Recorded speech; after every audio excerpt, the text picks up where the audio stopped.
week. We had a good weekend. We feel rested. We're ready to begin again. I want to thank our panelist who's here for Adam's presentation, Miss Bethany, as well as Adam's parents. So glad that y'all could join us today. Before we begin Thesis presentations, let us start in a word of prayer. I will pray for us. Dear Heavenly Father, I thank you for today. I thank you for these students. God, I pray that you would calm their nerves. I pray that they would remember that to you be the glory in all things that they do. I pray that they would serve you, that they would be able to focus and remember everything that they've learned. God, we know that whether we're presenting a thesis or whether we're picking up a piece of trash that someone left behind, Lord, it's whether it's big or small, it's all for your kingdom and for your glory. And so I pray that we would remember that today, that we would do all things big and small for your kingdom and for your glory. It's in Jesus' name that we pray. Amen. All right. Without further ado, we are going to begin presentations today, starting first with Adam. He will be presenting his thesis titled God Within the Walls, the Standard of the Holy Sanctuary. Welcome, Adam.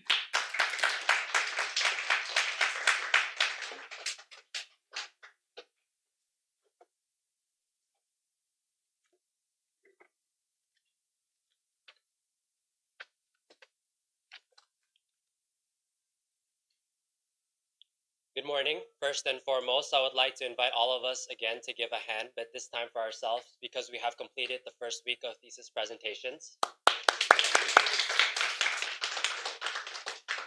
Secondly, I would like to thank the three panelists before me, Mr. John, Ms. Layla, and Ms. Bethany, for giving me this opportunity to speak in front of you today, as well as kick off the second and final week of thesis presentations.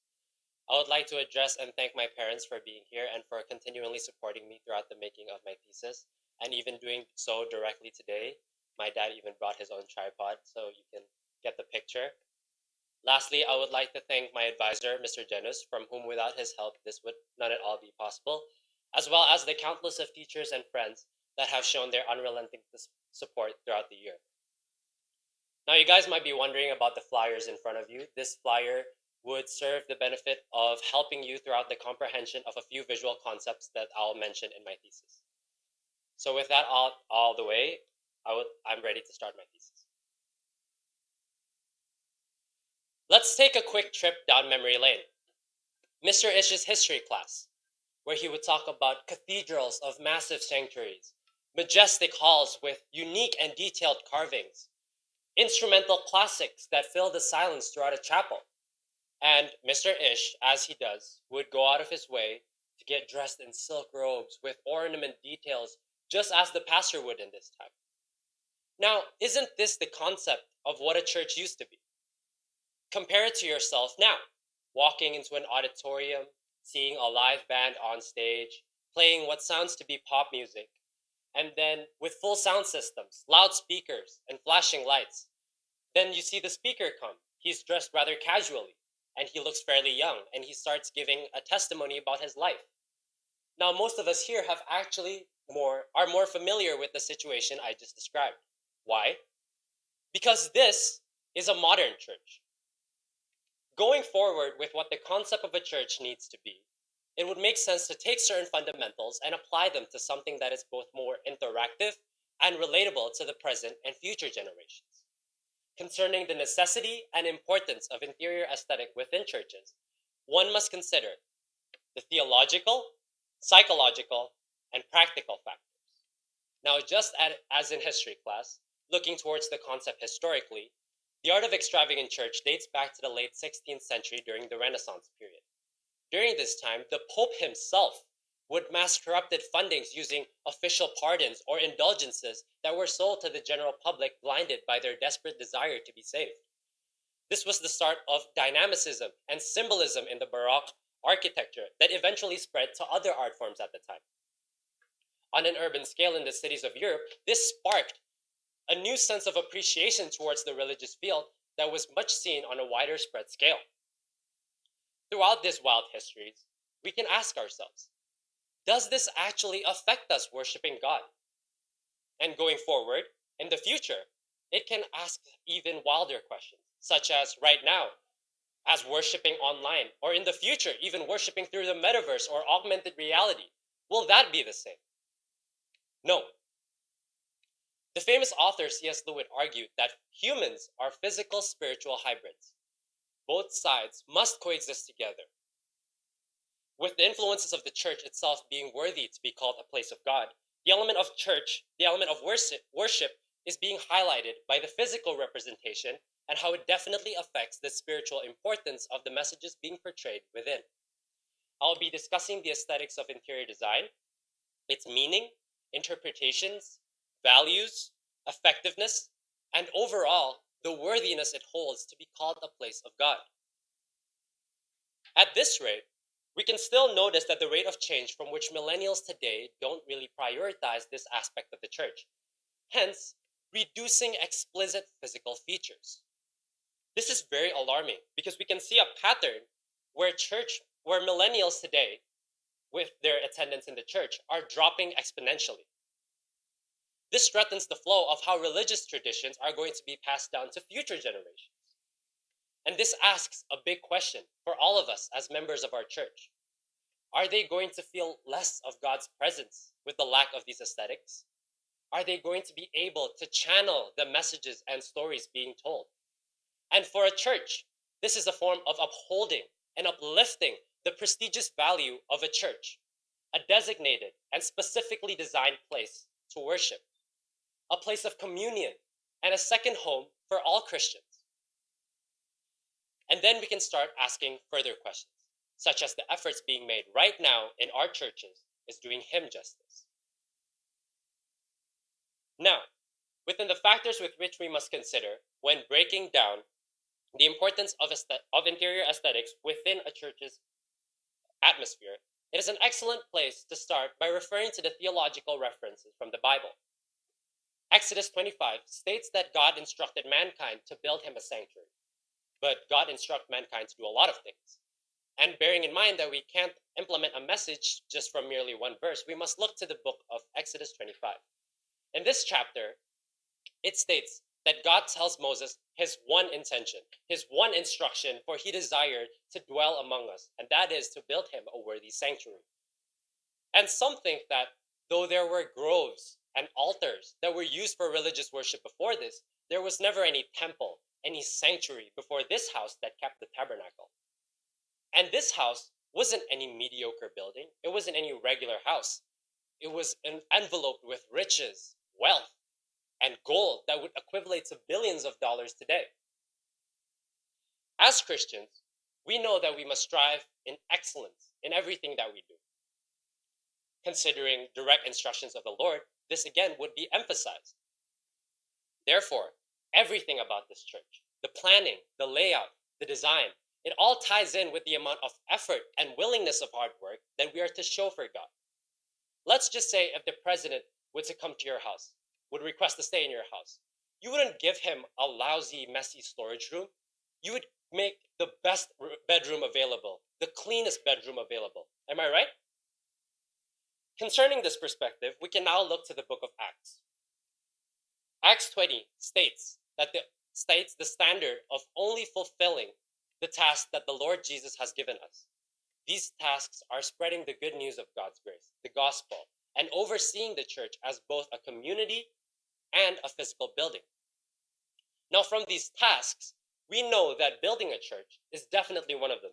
And spreading the gospel, we can know that a church is a vehicle in connecting all members of God. And with its availability around the world, we can see the need, how it fulfills the need to spread the gospel. Connecting again how maintaining the quality of the building is also necessary for us in taking care of the church of God. Maintaining the church building directly involves us maintaining the community within it as well. Aesthetics within the interior design of the church definitely makes up the majority of the atmosphere being created within. Therefore, by the need for us in taking care of the church fulfills the need for us to maintain these fundamental aspects in our churches. Now, coming from discussing the context from the Church of the Lord, the first factor, we can now jump into the psychological effects behind each specific factor on the worship.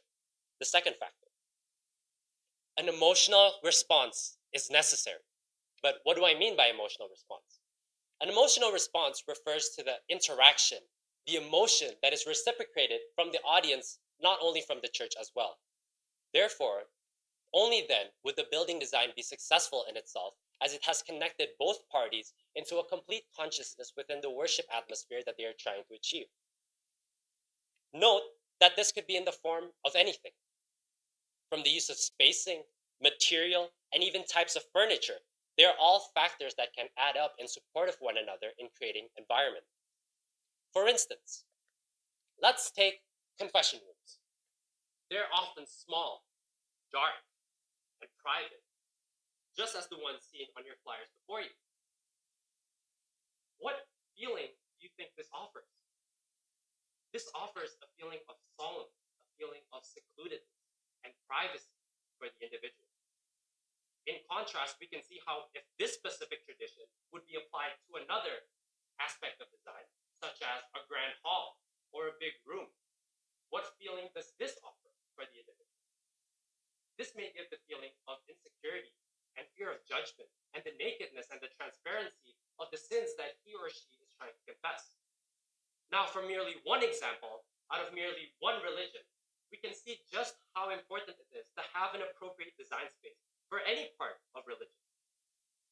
The biblical implications can also be translated into further features such as lighting and even interior placements. Going again, to get a better understanding of this concept, you may refer to the flyers, where the floor plans of classic cathedrals are always based on the shape of a cross. And with the examples of a few different floor plans, we can see how even if there are slight alternatives, it still revolves around the base shape of a cross. Now, what does this symbolize? This symbolizes the essence of God, which is portrayed by the holy ornaments or the sacred tabernacle, placed upon the head of the church, and the general mass being seated in the body of the church.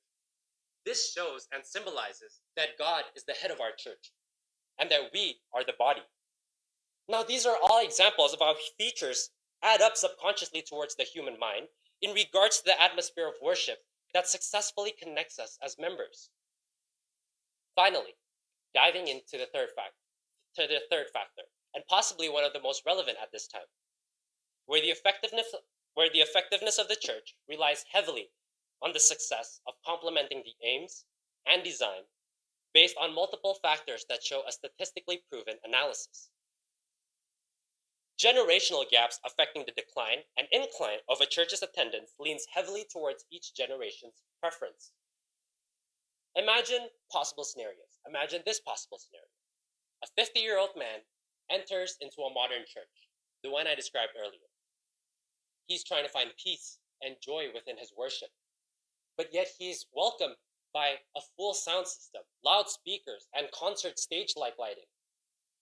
This 50-year-old man doesn't find the peace that he's looking for. He's overwhelmed. He is disturbed, and he eventually leaves the place. Now let's go to another scenario, where a group of young teenagers enters a classical church environment.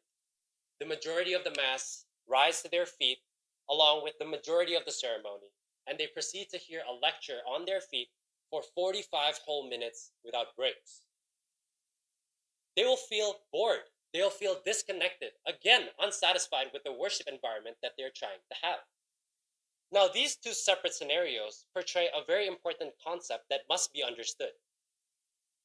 The perception different ages have regarding church interior aesthetics may be more subjective rather than objective. However, the formulation of gathering perceptions may provide information for designers to make better design decisions objectively. Based on a survey done by Amy Michelle Bouchamp from the University of Central Oklahoma, it was found that people from the ages of 18 to 25 prefers a more contemporary setting. This setting features multiple images projected, loud music, loudspeakers, just as the one I described. But yet, it was reportedly found that they don't find this distracting at all. They don't find this too busy visually, and they find it rather important to the necessary environment that they want in their church. Now we can compare this to different age groups. People aged above 25 how they would find this completely disturbing, the polar opposite of what this age group is trying to achieve. The types of design must be suited with the aims and goals from each church, whether it is to inspire the youth or to appeal to the older generations, or even bridging the gap and combining them both. What we must completely understand is our purpose and our effort. We have the responsibility to learn from all the different researches regarding the science behind each factor, because our God is a God that prioritizes our heart and our intent. So regardless of the criticism or the compliments that our designs may bring, we have done our best to pursue a very important part in a church's effectiveness, and that is the aesthetics. Now, after discussing all the different age groups and target audience for one church, one might argue that it is relatively hard to distinguish a solid grading line to evaluate further developments made for this intent, considering their different preferences and their different financial standpoints. There are a lot of opinions on each church's development and how it affects the purpose of improvement. Therefore, evaluating the certain parameters of each church's a solid line of evaluation is not necessary, because self-reflection is sufficient. This can be shown from the visual change seen from the past years. This could be shown from the level of maintenance, cleanliness of the place itself. It can be shown from the actual change of the interior, or indirectly, even through the amount of people walking in and out of their building. Note that increased members come from the base on the fact of better executions. The results will speak for themselves, regardless of a solid line to judge the work. So, to sum up everything that has been stated, let us recap through our discussion. First, we have talked about the theological references from the Bible. Second, we have talked about the psychological effects that the interior aspect of the church has upon the worship space. And third, we have applied practical factors to show how each church will need to set their design with their aims and goals to maximize their potential and to maximize the vision in which they've set for their church. Conclusively, addressing the problem for the lack of attention the interior design of the church receives revolves around the continual willingness to do something about it. Like we addressed, it has become a matter of responsibility for us as Christians to redefine what we imagine when we hear the words, the Church of God, and how it lives up to the legacy that Jesus has left here on earth. So lastly, the end of my thesis is only the beginning of the first step in which we must take in addressing this problem. The bare minimum is spreading awareness for the lack of attention interior aesthetic receives. We must understand that the methods may change, but the messages that they portray cannot. As the values and lessons are the torches that must be passed down to future generations, we as Christians are the front runners in addressing this situation to those in charge of our churches through our own self-reflection. To cap it all off, we must understand that we must be willing and we must do something with the necessary willingness, but stressing again, more importantly, the necessary willingness to develop churches all over the world. We Christians are progressively building towards a healthy and effective community places of worship to further show dedication in our love for God. Thank you.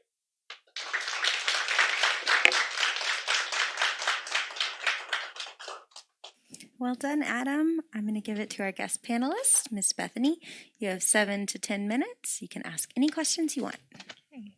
Thank you, Adam. Very well done. Very well presented.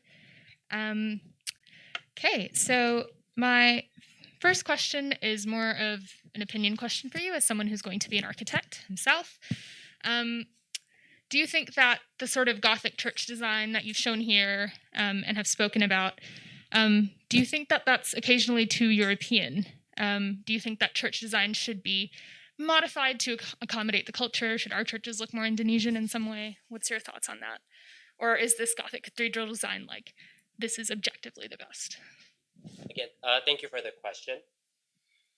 I believe that many, like I said, we all will have different preferences.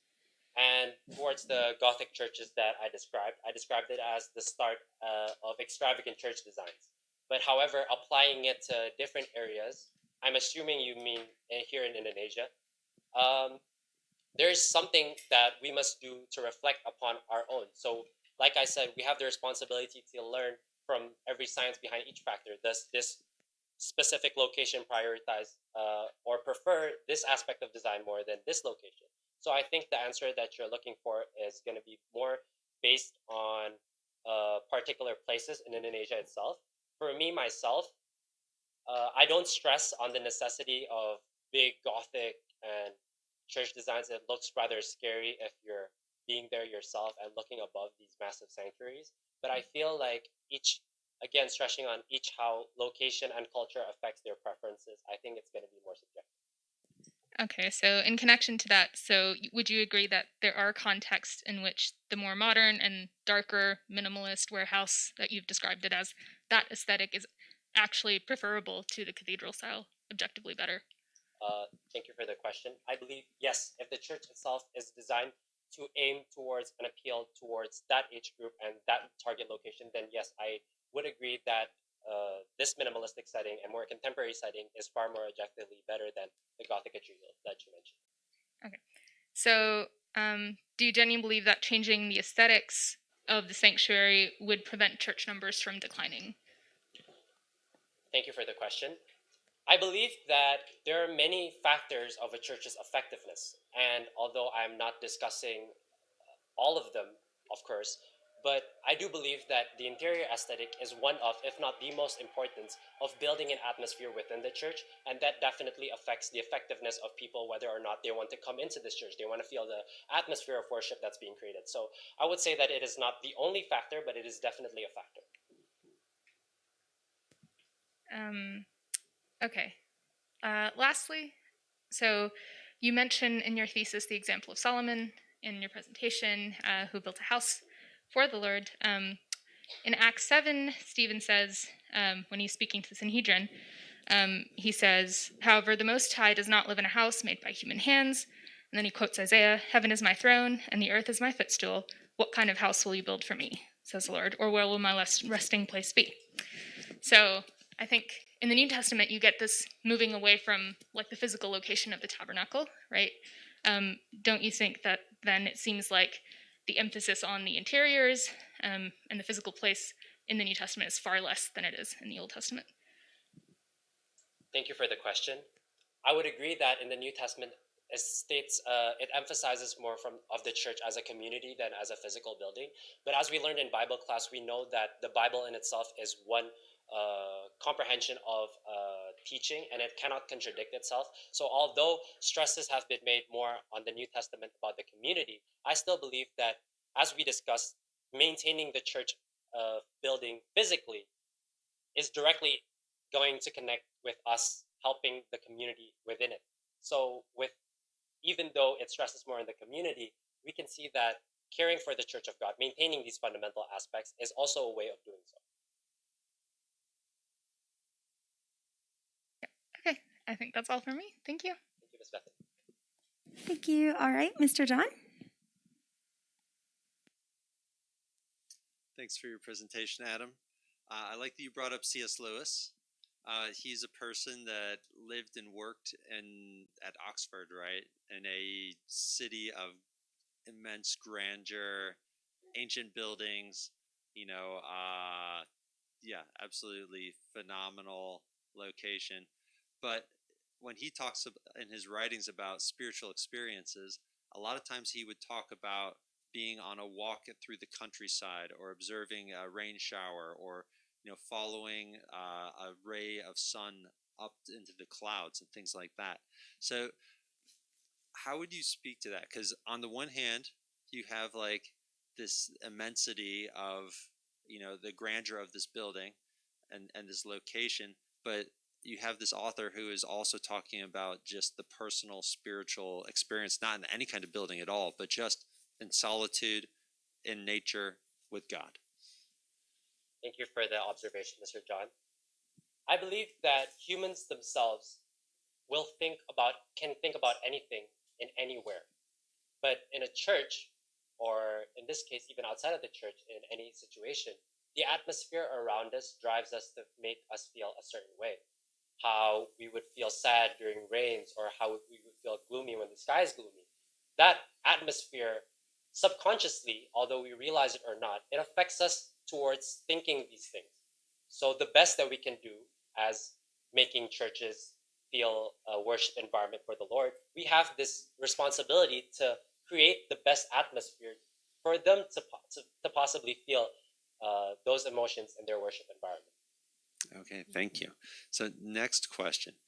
If you look historically at the church, you have times where, you have small informal gatherings, home churches, and there have been various points in history where there have been movements that work through home churches. In the United States right now, there is, in the last 20 years, there's probably been more of a small group movement where people Right. meet in homes. But there are definitely other times where you see like the large gatherings, large buildings, mega churches become more and more popular. So it seems like both of these have advantages and disadvantages. I wanted to ask you about what are the advantages, disadvantages of all. How do we get the best of both worlds? And that would require long lists of research. But really, the question I'd like to ask instead is, do you think that having large groups and large buildings, and then also having these smaller informal gatherings, do you think that these can coexist, and how could they complement one another? Thank you for the question. I perfectly think that it can coexist because considering house churches as well, it's not particularly the scope of my thesis because I particularly talk about places that are specifically designed to be worship. And as the biblical stories show, house churches were made out of desperate situations from avoiding persecutions. So I would absolutely stress on the places of worship themselves that are specifically designed, like you said, those mega churches. But I think they can coexist perfectly because, taking an example from this thesis presentation training, I found that Miss Layla would put us in big classes as well as specific times in which we need that personal touch, that personal guidance from a smaller group to focus on what we desire more. So I think that both of them can give the advantage of one being the general flow of how we are as Christians, but smaller ones to prioritize what we feel individually to be more looked at more specifically, more micro. I think that those two institutions can coexist perfectly with one another. Okay, excellent. Another question is about growing expectation. There's the law of diminishing returns. The more you experience something fantastic, the more it just becomes normal, and then you need more. My question is, as more and more beautiful buildings are being built, and also people's expectations on large buildings are, sports stadiums now are stunning. They're overwhelming. Churches, the newer churches can be massive, and they remind you of business halls or giant, just stunning, overwhelming facilities. Do you think that we're just stuck in kind of this game of one-upsmanship, where there's always going to be the expectation that spiritual places are going bigger and fancier and more overwhelming and more stunning? Thank you for the question.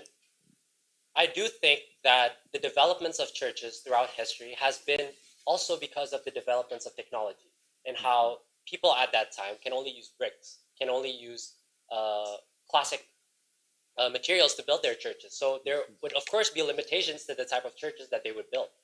But nowadays, you can see buildings in the shape of water. You can be buildings in the shape of anything. And I think with the growing of time, with the growing of technology as well, this would be the case of not exactly one-upping each other, not that sense of competitiveness, but inspiring one another to create something more and achieving more of what man's being able to be capable of, to strive more for God. However, with what you said regarding being more grand, being more majestic, being more bigger and bigger, that is not always the case.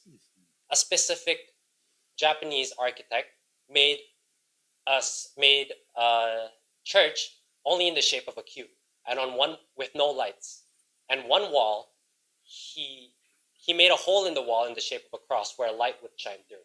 So it was very minimalistic. It's very financially effective as well. So, but it sense when you went into this church, it gives the sense of wow, God is great, God is grand, and in the midst of all this darkness, He is the light. So there's another perfect symbolism example that doesn't need grand details, grand achievements, and it can be found even within the simplicity of things. So it doesn't have to necessarily be more detailed, be more expensive. But yes, with the moving of developments and technology, I believe we will always strive and find different ways to execute our churches. Okay, thank you. Last question. This is a more personal question. As you did your research and looked through all these different styles and interior aesthetics, did you find that there was one style or one particular church or cathedral that you thought was especially impressive? Thank you for this personal question. I really like the renovation that they just made in a church in Madrid. You brought this up in one of our discussions, but it's called El Sagrada in Madrid. And what they did was they basically renovated a classic cathedral, but they turned the interior into something more minimalistic, into something more simple that didn't feature all the elements in the previous Gothic and Baroque architecture. And I think this was very unique and very creative. Despite all the majestic and scary Gothic architecture, I feel that this was something to be pleasant to look at within that space. So I think this would be my answer. Thank you for your questions. My first question from several of your friends is, what made you choose this topic? Thank you for the question from whoever asked this. I chose this topic because I knew that I was pursuing architecture in college, so I knew that my thesis would somehow correlate to the arts of design and architecture itself. And I was rather struggling to even miss of how to find my topic. And in one of our brainstorming discussions, we went to the rhetoric book and we found aesthetics within worship or aesthetics of the place of worship. And I think instantly when I saw those words, I was like, that's going to be my thesis. I instantly connected. Yeah, good answer. So you talked about how the place of worship invokes an emotional response. So as someone who's worked with high school students in a church environment, not just in schools, one of the things that we as church staff tried to do was create an environment where people felt safe and comfortable. However, it was also this fine line to walk because we didn't want our high school students to simply have an emotional response because you go to camp or you go, to a special worship night, and then you have this emotional response. You feel, you're just crying, and then you give your life over to Christ, and the next day you wake up and you act the same as you did. It's a very big problem in America. I think it's a little bit not as much of a problem here because to give your life to Christ is kind of a big deal. But my question is, if we create an environment to invoke that emotional response, aren't we in some ways encouraging just people to have an emotional experience rather than a spiritual experience? Thank you for the question. I believe that institutes such as churches themselves, how they would push their students to learn better, they would push their students to be more attentive, and this would reform into the interior placements of classrooms itself and how it's all focused on one side, the teacher side. So within churches, I think the spiritual importance of the messages that they're trying to deliver will obviously relate with the individuals themselves on how they open their hearts, and how I said that it is not going to be one-sided from the church displaying all of this and we just closing our hearts and not accepting any of it. So I think it goes back down to the individual to open their heart and to receive all this.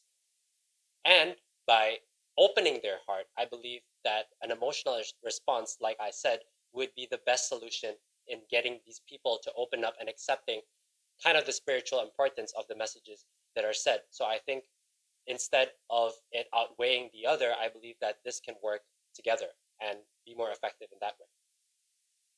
Okay, very good answer.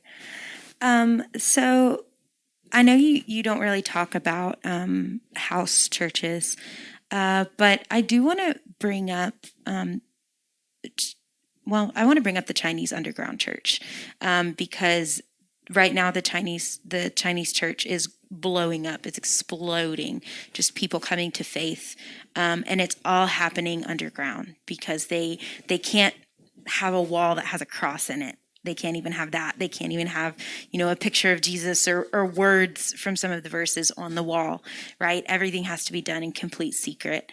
Does it make this sanctuary, the sanctuaries where they worship, where they gather in secret, does it make those sanctuaries less holy, or does it make them not as worshipful, them as individuals as well? Does it make their spirit not as worshipful as someone who's in an environment that's created to worship? What do you think? Thank you for the question. Um, Considering the third factor that I present in my thesis, where we have to look to situation and location, and in this case, the situation is that they are not free to express what they truly believe, and this situation led to force them, just like the Christians were, into more secret meetings. And I think the holiness of a sanctuary is not really determined by the aesthetics that we put in. We can put a cross anywhere, and even that wouldn't be full of it in itself. But I think the holiness is within the people, within the community, because us providing this church is only an emphasis towards that community. So even though this Christian underground church wouldn't feature the most biblical elements, wouldn't feature the most effective elements, it is definitely more of a struggle for them to find that holiness. But I do not think it necessarily automatically says that, oh, this place is not holy compared to this place, because we have to look within. We have to look at the community of the church within. Very good answer. I have another question. I worked in production in America at my church, right? And we had these, we might have them here. They don't have them here, but they're these lights. They like spin and you can program them and they shine different colors and they do all this stuff. One light, if I'm not wrong, was $6,000 and we had about 20 of them, okay? $6,000 going to rural Africa would mean a lot, or even not just sending the money, but sending people to share the good news in Papua or wherever else in the world. So why do you encourage churches to create this environment when there are people who still don't know the gospel? Thank you for this question. Humanitarian projects are obviously something that the church also deems as important. One of the examples of the church that prioritizes more missionary aspects in Indonesia itself is Jebetiga, how they would strive more to build public schools and create a public space for people who don't have anything. So I think it goes back to the mission that you've set for your church itself. Is it to go out to these humanitarian projects? Is it to develop churches within your area? So I think even if the necessary resources are being pointed into the church itself, it is far more effective for those churches that don't specifically have these aims to reach out and to venture towards these kind of places to further establish their status as a church first before outreaching people outside of the church, because this will benefit both sides long term on how this established church can eventually go out and reach into more places. So I feel, with that being said, churches, of course, I'm not disallowing any church to go into missionary projects first before developing a place to worship. If that is your aims and goals, then so be it, because that is also important. And that is also the importance of diversity of churches within Christianity as well. How one church is also focusing on this aspect and one church is focusing on this aspect. However, we must go back again to the aims and goals that we've set ourselves to maximize the full potential of the vision that we've set. Wow, what a wonderful answer. My last question. COVID, pandemic. Do you think online church will take hold? And what do you think that means about aesthetics in worship? I brought this in my statement of facts. I believe that worshiping online wouldn't even give a smidge of the environment of us worshiping offline in churches themselves, because obviously if we're worshiping online, either at home, either in places of work, or even everywhere, the places that we worship in is not at all designed to create this worship environment. However, with the situation that is presented before us, with COVID being a very huge obstacle, I believe that it is a very good alternative in that measure through that situation. However, going forward, even like I said, through augmented reality or through the metaverse, I think that there would need to be further applications of how this would curate a good environment. I do not see that happening right now because of probably the technological uh, boundaries. But I do think that it is an interesting concept to be explored, to considering the developments of technology ahead. Such wonderful answers. Your decorum, very, very high. Thank you, Adam.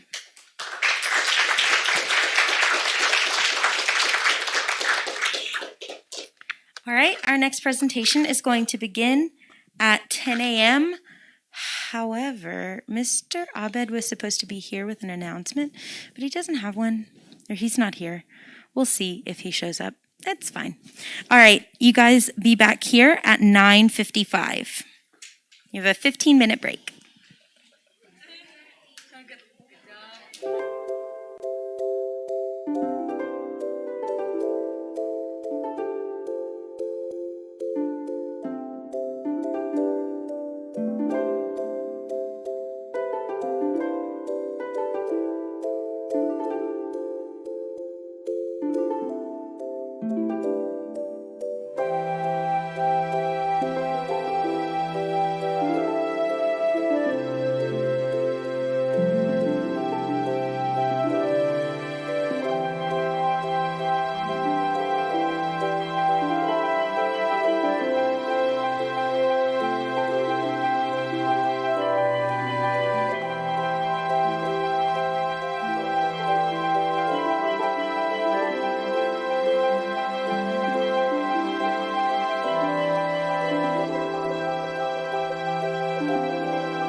She will be presenting her thesis titled, A Healthy, Beautiful Mind, I'm Learning How to Love Myself. Welcome, Cecilia.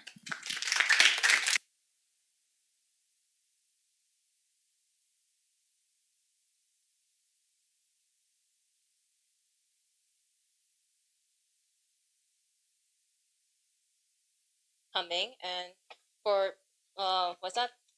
coming and listening to my presentation. I would like to thank the panelists, Mr. John Welsh, Ms. Lila, as well as Ms. Viola, for being the panelists today. I would also like to thank my my advisor, Mr. Antonio, for coming as well and for helping me with my script as well as my final draft. I also want to say thank you for my parents for coming. Hi, Mom. Hi, Dad. Dad, please don't take pictures of me. I'm really nervous right now. I'm really nervous. Thank you guys for coming, and I will start my presentation. Imagine yourself in your room. You are standing in front of your mirror taking many selfies. As you review those selfies, a feeling of disgust slowly rises in your stomach. A heavy ick. To relieve that ick, you decide to go through Instagram and scroll through. Many pictures of celebrities, influencers, and fitness people showed up on your feed. Looking back at your selfies, you couldn't help but feel the ick becoming more and more intense. You thought to yourself, why am I like this? Why do I look like this? Why can't I look like them? I will never be as attractive as them. You slowly sit down onto your bed as many thoughts overcome your mind. It was truly overwhelming. Tears start to form in your eyes as you continue to think about the things you do not like about yourself. Waves of low self-esteem, insecurities, and bad self-image overflow your mind. Having your peers criticize everything that you do, people say horrible, horrible things about you, and trying to reach others' expectations has affected you badly. This will start on a journey, a long yet fulfilling journey of self-love. Self-love is a slow process that is needed for a person in order for them to reach their full potential. With everyone's mental health constantly battling, the question about self-love is very controversial with the assumptions of outcomes from people. The idea of loving yourself and sometimes putting ourselves first is now always welcoming. Aristotle explained that it can be beneficial if self-love is used in the right way. In his book, Nicomachean Ethics and Eudemian Ethics, he explained if self-love is based on selfish gains, then it is a good thing. But if self-love is used to achieve principles of virtue, then it is a good thing. Many researchers believe that the more widespread use of the term self-love dates back to the 1950s, when self-love was described as the acts of caring for oneself that mental health patients could do independently. Maslow's hierarchy of needs is also related to this. Maslow's hierarchy of needs is a 5-tier pyramid model of human needs. From the bottom to top, it starts with psychological, safety, love and belonging needs, self-esteem needs, and self-actualization. The important tier here is esteem needs, which includes your sense of achievement and worth and how confident you feel. Whether self-love can positively or negatively impact the overall mentality of a person is beyond the scope of this thesis. Rather, what must be explored are the actions involved, as some people may think what they are doing is self-love, but aren't actually self-love. This brings a lot of new questions to the thought. What is self-love? And in this thesis, what activities promote self-love? Self-love has many definitions. Jeffrey said that self-love is defined as having an appreciation for one's own value or worth. During the hippie era, a form of self-love is that they would do drugs or having free sexual intercourses. But as we know, consuming marijuana, cocaine, etc. can make us feel things. such as relaxation. Consuming too much or too often is very harmful. Nowadays, in modern self-love, they would do things like move their body to release the tension, take bubble baths, and appreciate and acknowledge themselves as well. Why does self-love matter? It seems to be beneficial for a lot of people that come from a not-so-loving background, but a hidden problem might occur. As we continue to love ourselves, our confidence and self-worth are through the roof. But having too much, this can lead to being arrogant, self-centered, and being paranoid of our surroundings. This leads to the question whether self-love is favorable or not. And the answer to that question is it depends on how people view self-love and how they apply it towards themselves. Researchers published in the journal Healthy Psychology found that building yourself up instead of tearing yourself down can lead to better health decisions. In the city of Bandung, a lot of people have trouble with loving themselves.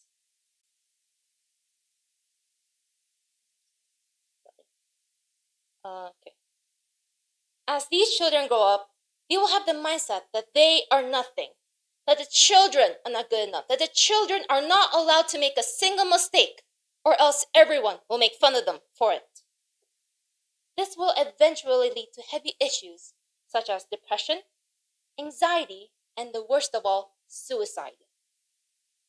A question that needs to be answered is, what should we do about it?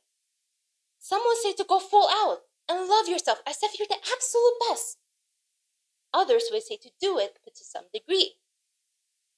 Self-love is a moment of realization that you are not perfect, but still accepting yourself as who you are. And your flaws will make you see that you are one in a million and no one can be you. But the question that must be considered is how people do self-love. As self-love continues to be practiced by many, people's mental health, physical health, and emotional health has been affected positively.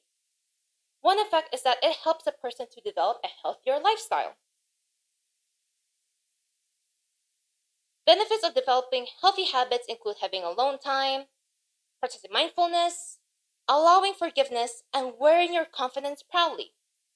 From the hippie era to the modern times, self-love has kept its definition similar, but the acts differ. Living a healthy lifestyle is difficult for some, but can still be achieved. With time, patience, and consistency, many people have grown into a different perspective and mindset, accepting the fact that no one is perfect, everyone has negative traits, and that everyone is unique will help them slowly accept themselves as who they are, because what they do and who they are makes them them. The second effect of self-love is that it decreases stress. Self-compassion is in the category of self-love. It means that we give ourselves the same kindness and love we'd give to someone who we care about. But this is never easy for anyone. Depending on what we have experienced, something will outgrow our self-compassion. Self-criticism activates the sympathetic nervous system and increases stress into our bloodstream. This can lead us to not learning and engaging with the truth that may be there to serve us. Some positive, some calming, and some emotional. The truth is a hard pill to swallow. And this can be helped with oxytocin, known as a cuddle hormone, released in times when you hug someone to calm ourselves down, and is related to the feeling of well-being and trust. Truth can be wounding, as an injury can, but the wound heals over time, and the truth will be served when you open your eyes. A battle between self-compassion and self-criticism rises over the horizon.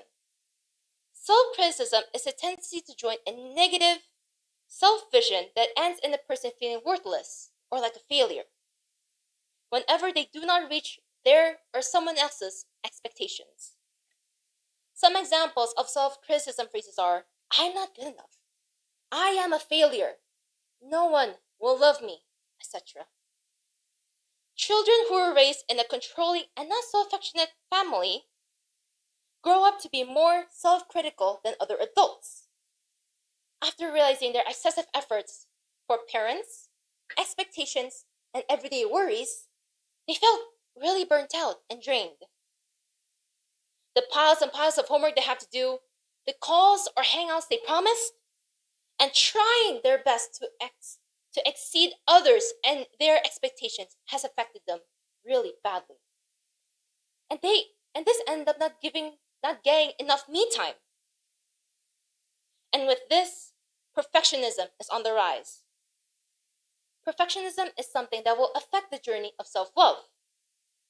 The illness of perfectionism has left many people to strand towards something bad in their life. Not just harmful or excessive or just not ideal, but it is also actively bad. This form of perfectionism can lead to low self-esteem, eating disorders, depression, suicidal tendencies, and so on. So in order to end this, self-compassion is needed since it helps us to better cope with failure or embarrassment. Self-compassion consists of 3 components: self-kindness, recognition and shared humanity, and mindfulness. By putting self-compassion and mindfulness together, a technique called mindful self-compassion training was created. This includes various meditations such as loving kindness meditation and informal practices for use in daily life, such as soothing touch or self-compassionate letter writing. Imagine being a parent who loves their baby so much. Every time the baby cries, they will hold the baby tenderly in their arms. The baby would cry and cry until it feels at ease in their arms. The baby is your pain and your anxiety. You have to care for it and ease it. You have to reflect on yourself and recognize the suffering in you and embrace the suffering. Self-love will also help improve your emotional resilience. This builds your emotional resilience and prepares you for any emotional negativity and obstacles in the future. Alongside the effects of self-love, we should see the other perspectives and how they view the term self-love. In the biblical perspective of self-love, the Bible verse in Mark 12, verse 31 is used as an evidence for the Bible's support of self-love. We should love our neighbors as we love ourselves. So it must follow that we cannot love our neighbors or others if we do not love ourselves first. The Bible said that we need to have true love in order for us to love ourselves. There are 2 types of love: false love and true love. False love is defined as a desperate need to be seen as special in order to feel safe, while true love can be defined as a commitment to know, experience, and contribute as deeply as possible to the growth of someone or something. False love arises from the fear of lack and the need to receive.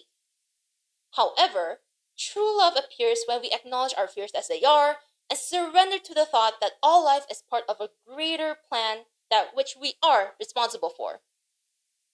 In the Bible, there's a saying about love.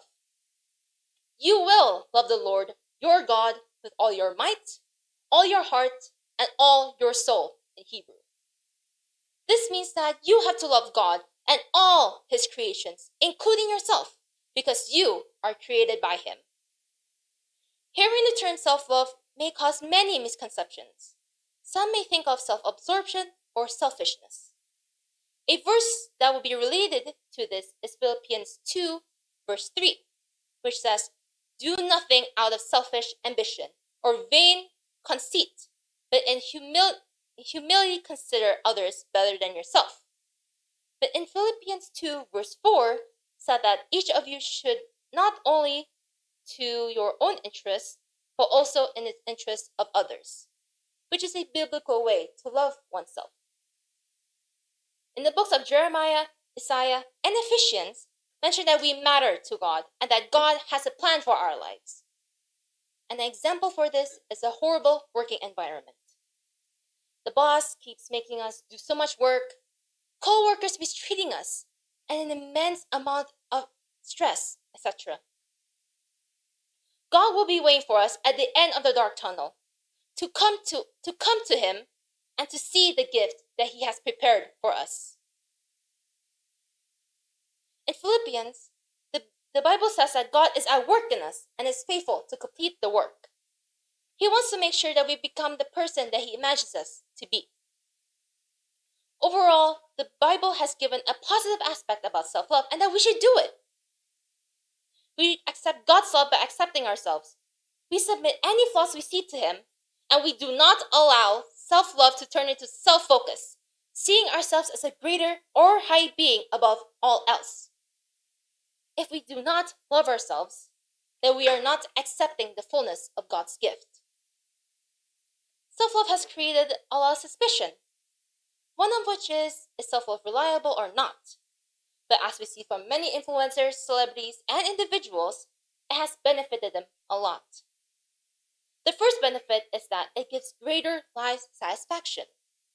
Our perspective of the world will instantly be enlarged and changed for the better. The second benefit is that it will encourage people to pick up good habits that will positively affect them. People who have practiced or are currently practicing self-love will refrain from doing activities that will negatively affect their tranquility. And the third effect is better mental health. Individuals who have achieved self-love are less likely to suffer from depression and anxiety. Self-love has made a way to a positive mindset, which is an essential ingredient for a good well-being and successful life. We should strive to love ourselves and to pass the love to others. Finally, self-love is reliable because it has helped many people to live life with aligned values, increase confidence, be resilient against challenges, and to maintain healthy relationships or bonds. There are many ways to achieve happiness through self-love. One would be to distance yourself from comparisons. Teddy Roosevelt said, "Comparison is a thief of joy," and I agree with his statement. When we allow ourselves to buy into a feeling of inferiority, we invalidate our own gifts and achievements. Second, to live life aligned to your values. For instance, your family values may not be aligned with your life because you lack self-love. You may notice that you may not have the energy for them and not spend as much time with them. When you need self-love, you make time to replenish yourself.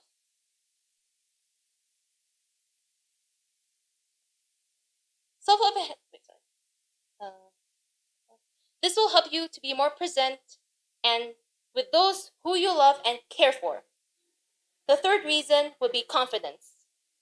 Self-love enhances confidence in yourself because you allow yourself to accept everything about you.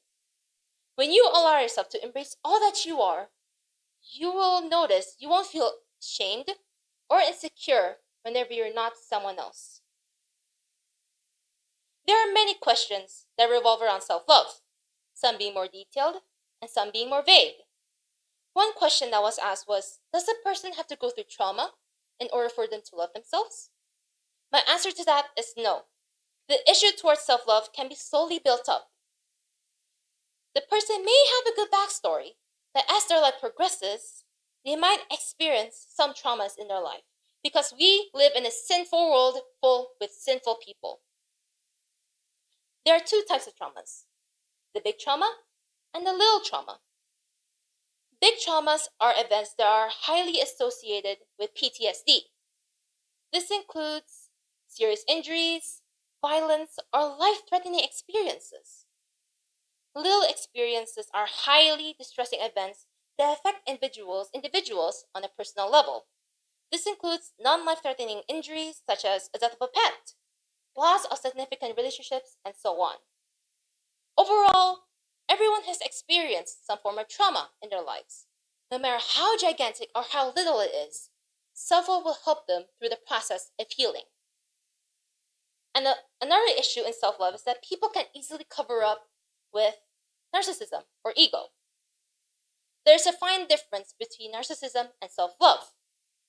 Self-love is when someone loves their flaws and frailty. Freaking out self-love can be a problem. Some examples would be degrading others to make themselves feel as if they are better than them, very little time or productivity, and spending hours on social media, and so on. Self-love makes us humble and makes us realize our worth. While narcissism, it conceals self-loathe. A person with narcissism cannot tolerate being criticized or judged, and have the need to be recognized or admired. When someone has self-love, it becomes easy for them to treat others as their equals. They do not look down upon anyone and appreciate someone's achievements and celebrates their success. In narcissism, people can be very judgmental. They like to be judged, but they do not like being judged. They like to judge others, but they do not like being judged. What if we do not do this journey? What if we continue down the path of self-hating, self-loathing, self-hating, dismissing our own mental health and physical health just to maintain bonds or relationships that are mistreating us? Then many people who have inner conflict and suffer, leading them towards a spiral abyss full of many horrible thoughts and actions. They will have a hard time expressing themselves, doing the things that they like, and neglecting self-care. When someone is at their darkest moments, will they have difficulty getting back on their feet and continuing on with their journey? Yes, the mindset of people can be very tight and narrow when they're going through difficult times, and it remains like that until they are willing to reach out to someone that they trust and get the support that they need. But even if they have received the help that they need, or they have talked about their issues, their mindset, willpower, determination, and mindset will be the ones that will help them achieve the happiness that they want. What I want people to get from this presentation is a feeling of ease, acceptance, a new viewpoint, and a feeling of confidence.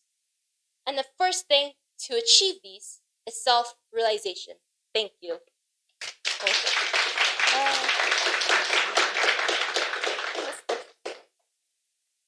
Thank you so much, Cecilia. Very well done. I'm going to give it to Miss Viola, our panelist. You have 7 to 10 minutes to ask questions.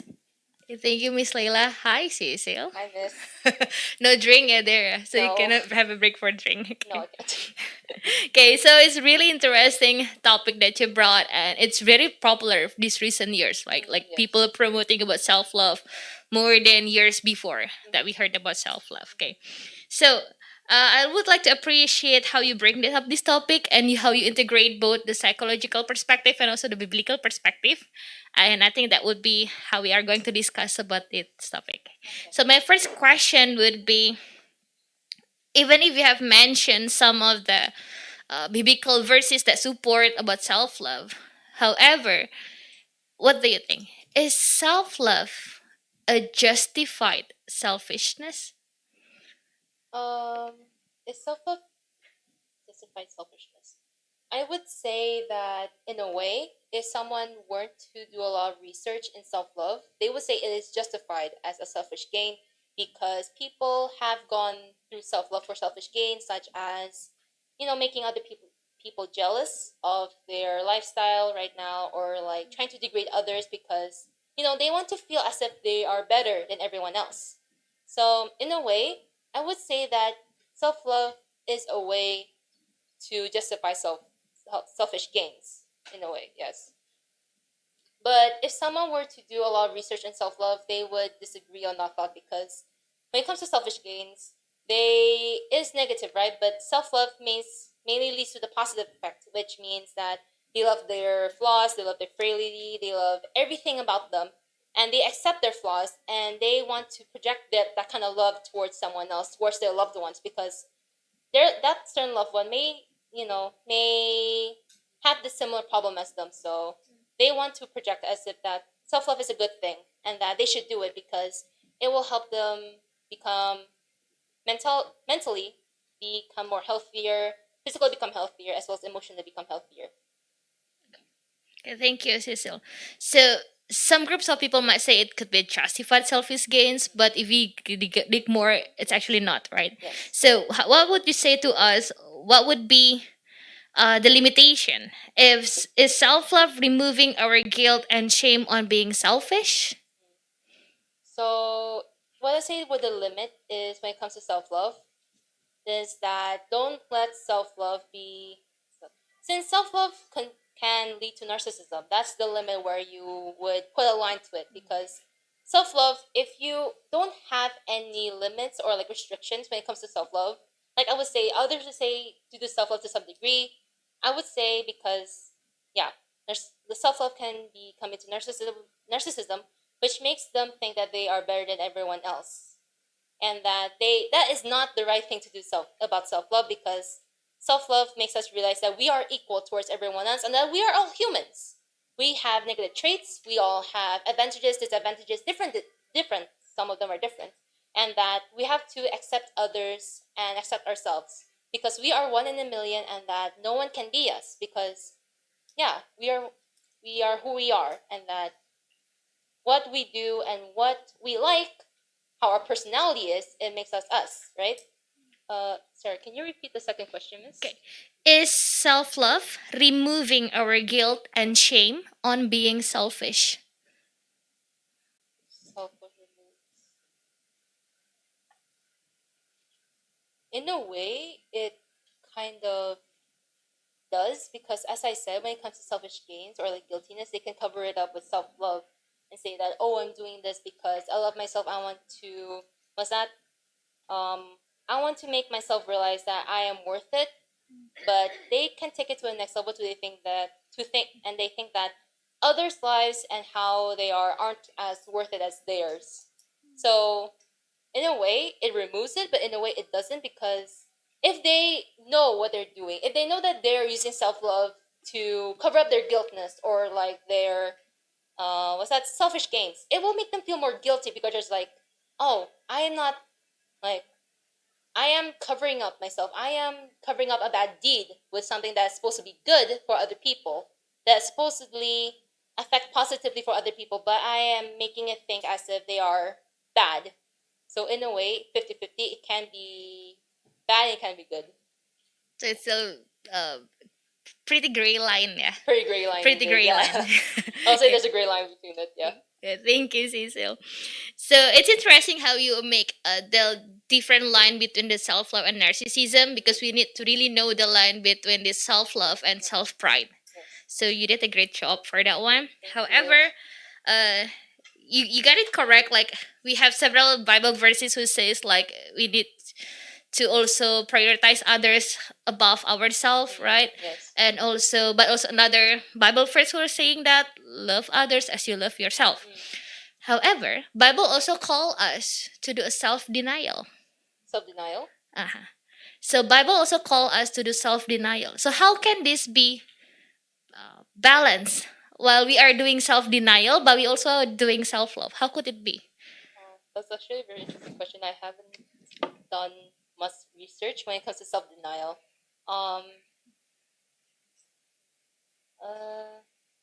I would say that this is a very interesting question. I haven't dug this much when it comes to self-denial, so I am.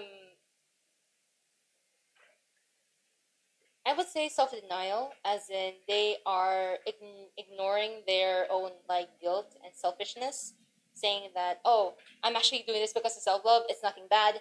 It's, I am not doing this because I'm selfish. But what they are doing turns out to be selfish. So that means that they're being self-denial to the point where they think they are doing something good, but in fact they are doing something bad towards themselves and towards the people that they are surrounding themselves with. So that's how I would answer to the. Thank you for the answer, Cecil. It's okay. Maybe after this, you can read more about how Jesus calls us to do a self-denial later on. Yeah. Yes, miss, I will. Thank you, Cecil. Okay, so talking about the standards of love, it was said that love others as you love yourself. However, Jesus brought out a new commandment: love others as I have loved you. But if we compare these two commandments, can we also conclude that it means that both have the same: love others as you love yourself, love others as I have loved you? So does it means that, so I want to hear your opinion. Does it means that love yourself as Christ has loved you? Can we conclude that, or what's your opinion? It will be hard because nothing can exceed God's love, right? God's love is above everything else. It is the most precious love that we have achieved or gained throughout our entire lives. So if I were to say, if someone were to ask, can we love ourselves as God loves us? I would say that it will be sort of it will be impossible actually. It will be impossible to achieve because God's love is 1 in a million, and that God's love is the best love that we have gained and achieved. So so I would say it's kind of impossible to say that we should love ourselves as God loves us, because God's love is the best, and we can't exceed or reach that sort of line. Thank you, Cecil. Okay. Do I still have time? Um, yeah, you still have time. One last One more question. question. One last question, maybe. Yeah. So, in self love, we are promoting ourselves to accept who we are, Yeah. to accept ourselves, Yes. to accept who we are. Like, however, what if this movement of a self accept who we are make us even quick to satisfy? So we are achieving less. Like, it's okay. I make mistake. It's okay. So that kind of. So we kind of lessen our standards because I accept who I am right now, so I need to go further than what I can do, something like that. So, how would you say to us in the practice of self love, however, so we cannot just be quick to satisfy? So when it comes to self love, it makes us realize that we have our flaws, we have our like frailty and whatnot. But when it comes to self love, it kind of how do I say, we shouldn't exactly lower our standards because we have self love. So to say example that personality wise, that someone were to say that, oh, your personality, there is some trouble there. For example, that um you procrastinate a lot. Say that you procrastinate a lot, and that you um go on social media a lot, and people point that thing about you, that you procrastinate a lot. But you say that, oh, I love myself, and that I should accept, so you should accept me as well. But that kind of disadvantages for the person, that gives an disadvantage for that person, because with procrastination you get less things done. So I would say that self love is there to accept, yes, but we also have to put a fine line where we accept ourselves, but there also has to be a line where we have to do better for ourselves, because for better life, for better life satisfaction and better lifestyle, we need to do better, and we need to realize our flaws and what we can do, what we can fix, and do better for our lives. Thank you, Cecil. That's a great answers. Thank you, Miss Thank you, Lela. I'm done. Miss. Thank you, Ms. Viola. Mr. John? Okay, thank you. I had a question about our inclination toward a healthy self-image and a healthy self-love. How much do you think of how much do you think that comes out of our nature, our genetics, our biology, and how much of that is created environmentally from our family, or community, and friends? I would say when it comes to environmentally, it depends on how you have grown up, like the family that you are in. Some families can be very supportive of what their child is doing, but some can be more critical and more self-criticizing than supporting. So, for example, if you were to grow up in a family that doesn't support everything that you do, and that they keep on dismissing you, they keep on saying horrible things about you, say that physical wise, you're fat, you are not as thin as her or him, you are not as muscular as them, you don't have good attributes, physical attributes. So when it comes to the environment, it all comes from themselves. So all they can do is that if they have a supportive circle, like a group circle of friends, they can talk to them and like tell them on what you have felt over like the past few weeks, or like what you are currently experiencing, and let that get off of you because you feel like, oh, there are some people that are really supporting me and that I should continue to do this for myself and for them so that I can reach this certain goal that I want in life, and that I have to continue doing this because I want a better life. I want a much more healthier life, a better mindset and whatnot. So. So part of it seems like self-love and self-acceptance is also it requires a taking responsibility Yes. for yourself, right? Yes. So if I am a chronic procrastinator and it makes me stressed out and I become excessively negative about that attribute about myself, I could really strive to just practice self-love and just say, this is just who I am, and I have lots of good positive attributes that offset my chronic procrastination that makes my wife crazy. Or I could say, I really actually need to change in this area and I need to stop procrastinating. But in that situation, I'm trying to move the locus of control internally so that I'm now acknowledging this is a problem that I need to change. So how do you practice, or how do you balance the self-acceptance, the self-love, and also the honesty that sometimes there's things that we do just need to repent of and we need to change how we act? How I would say when it comes to the fine line between self-love and actually like realizing good and bad habits, I would say that there is a fine line. In self-love, you need to realize what has been affecting you because self-love it helps us realize on what's good and what's bad, right? And then self-love will help us realize on what's gonna make our lives much more better in the future and what we should improve, right?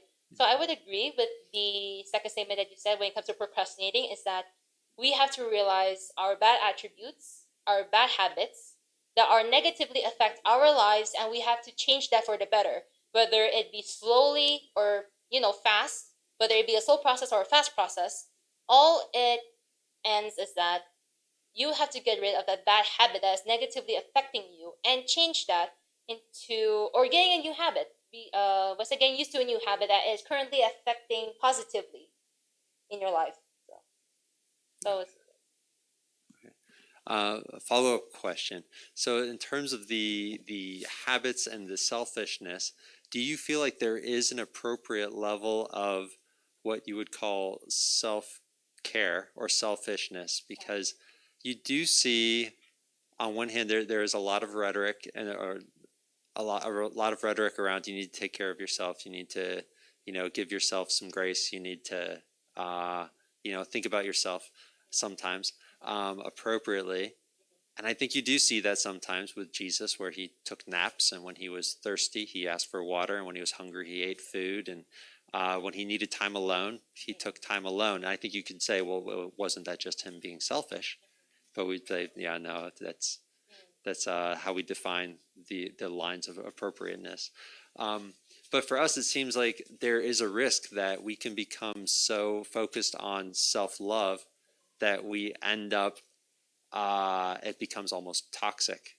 That I won't do anything that's hard or requires sacrifice or self-sacrifice, really, because I need to practice self-love, and self-love means putting myself in the best environment, the easiest path, the nicest situation. How would you respond to someone that says self-love means that I cannot sacrifice? so when it comes to self-sacrificing, I would say that it depends on the situation. Say that you have an exam coming up, a very important exam, and that you have to study really hard for this, right? But you say that, oh, I need self-love, I need a lot of rest. That's a bad mindset to have when it comes to self-love, because if you don't put in the work into that exam, there is a potential, there's a high possibility that you might fail and you might not get to the next grade because you say that, oh, I want more rest, I want more self-love, I want to have more me time and whatnot. But yeah, I would say that that's a bad thing when it comes to self-love, is that people think that, oh, I want it to be easy for me, I don't want to take risks, I wanna create this comfort zone, and that I'm not gonna exceed from that comfort zone because something might happen to me or whatnot. And when it comes to selfish gains, saying that because most people would think saying no towards something means being selfish, right? And it depends on the situation again. So for example, one example would be you're being bullied, and the bullies have been taking your lunch money every day because they want more food. And if a person were to say no, if a person that was being bullied by this bully said no, then that's a sign of standing up for yourself and self growth, because you are standing up for what you think is right.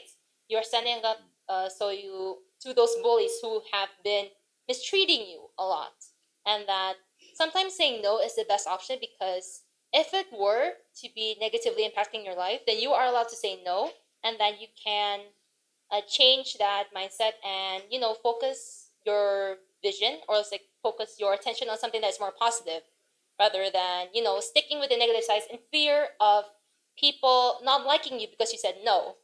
But if you said no and you cut off that relationship, you might find some other people who actually respect your boundaries and respect you as a human being and don't see you as a slave or anything else. So that's how I would say it. All right. Thank you for your answers. Thank you, sir. All right, we are out of time, so I only have one question. What kind of parenting do you think serves best in inducing the best kind of self-love towards children? I guess, what kind of parenting do you think encourages children to do self-love? So when it comes to parenting, I would say the parent, of course, has to be supportive of their child. They have to love their child as who they are, and no matter mistakes that they did, don't. I when it comes to parenting, if a child were to make a mistake, don't say that, oh, you're stupid. Why did you get this question wrong? Why can't you finish this question? Why can't you pass the grade? And if you start comparing your children to other children, they will feel as if they are devalued.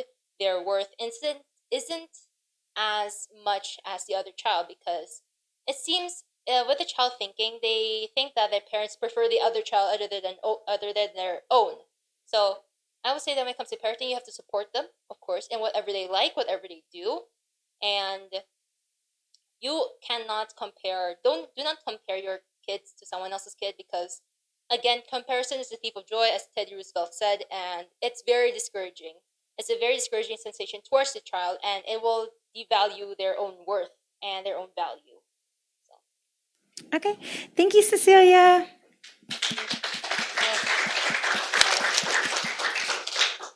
All right, students, we have about a 5-minute break. I want to, not all of you are in this room currently, but for those of you who are in this room, please take a seat. I have a few announcements before we have our break. I realize that I have been a little bit too lenient on you guys. Some of y'all who are asking to meet with other teachers and practice your thesis if you're presenting tomorrow, if you're presenting another day. I've kind of gave y'all permission, but I'm kind of afraid that that's being abused a little bit. So if I gave you permission today to go spend time with your advisor or spend time with a teacher to present your thesis, I now rescind. I now take back that permission. If you want to practice with a teacher, you can practice during first period tomorrow, or you can practice during 7th period tomorrow, or you can practice after school today, okay? But for all the periods, you need to be here because you had time to practice, you had time to prepare your thesis. Now is the time to listen to our friends, okay? So you guys come back here in 5 minutes.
everyone, and for those of you who are not here, we are not going to be practicing our presentations during presentations that are happening in this room.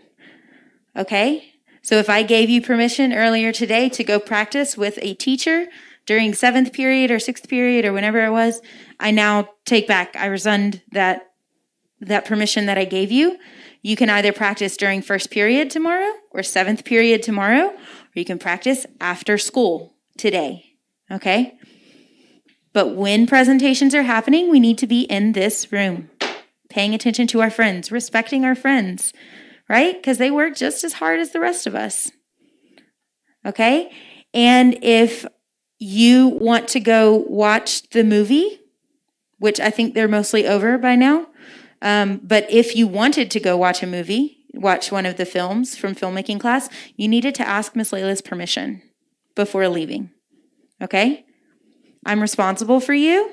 You're responsible for you, and you need to be in this room. Okay? I'm sorry to bring down the hammer hard. I know it's, guys, y'all have like severe senioritis. That's what Mr. John said.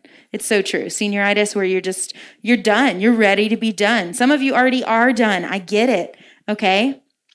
But let's end strong and let's be here for our friends. This is your last week. Can you show a little bit of discipline for your last week? Okay? I really believe in y'all, and I'm really, really thankful that you are here, and I'm thankful that for the questions you're submitting, you guys. I wish I had time for all the questions you guys submit. I read every single one of them, and they're really good. Y'all are really paying attention, and I'm really, really, I love reading them. Sometimes I don't even come up with my own questions because I'm like, oh, it's okay. They're going to ask some really good ones. Yeah? Rafferty asking philosophical questions back there. You guys be glad I'm not asking all of Rafferty's questions. No, I can read them. You got to use a pen. Don't use a pencil. Use a pen, Rafferty. Okay. Peter as well. I don't know where Peter is. Love you, Peter. Let's try to write really strong, okay? All right. I have wasted enough time. Let us begin our next presentation, the last one before lunch. We are going to begin 5 minutes late, so we might go 5 minutes into lunch period. Sorry about that, guys.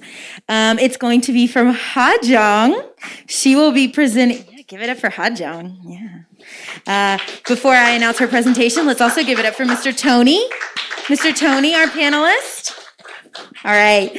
And Hajong will be presenting her thesis titled The Corporate Cage, Breaking Free from Hierarchy and Collectivism. Welcome, Hajong.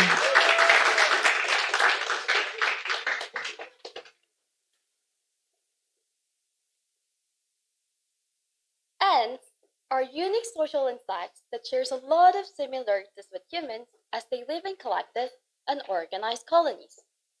In every ant colony, there are 3 major castes of ants: queens, drones, workers with distinctive division of labor. When you think of these ants, you associate them with the characteristic of being disciplined and industrious. Even in the Bible, it is written that we have to learn from these ants to be disciplined and hardworking.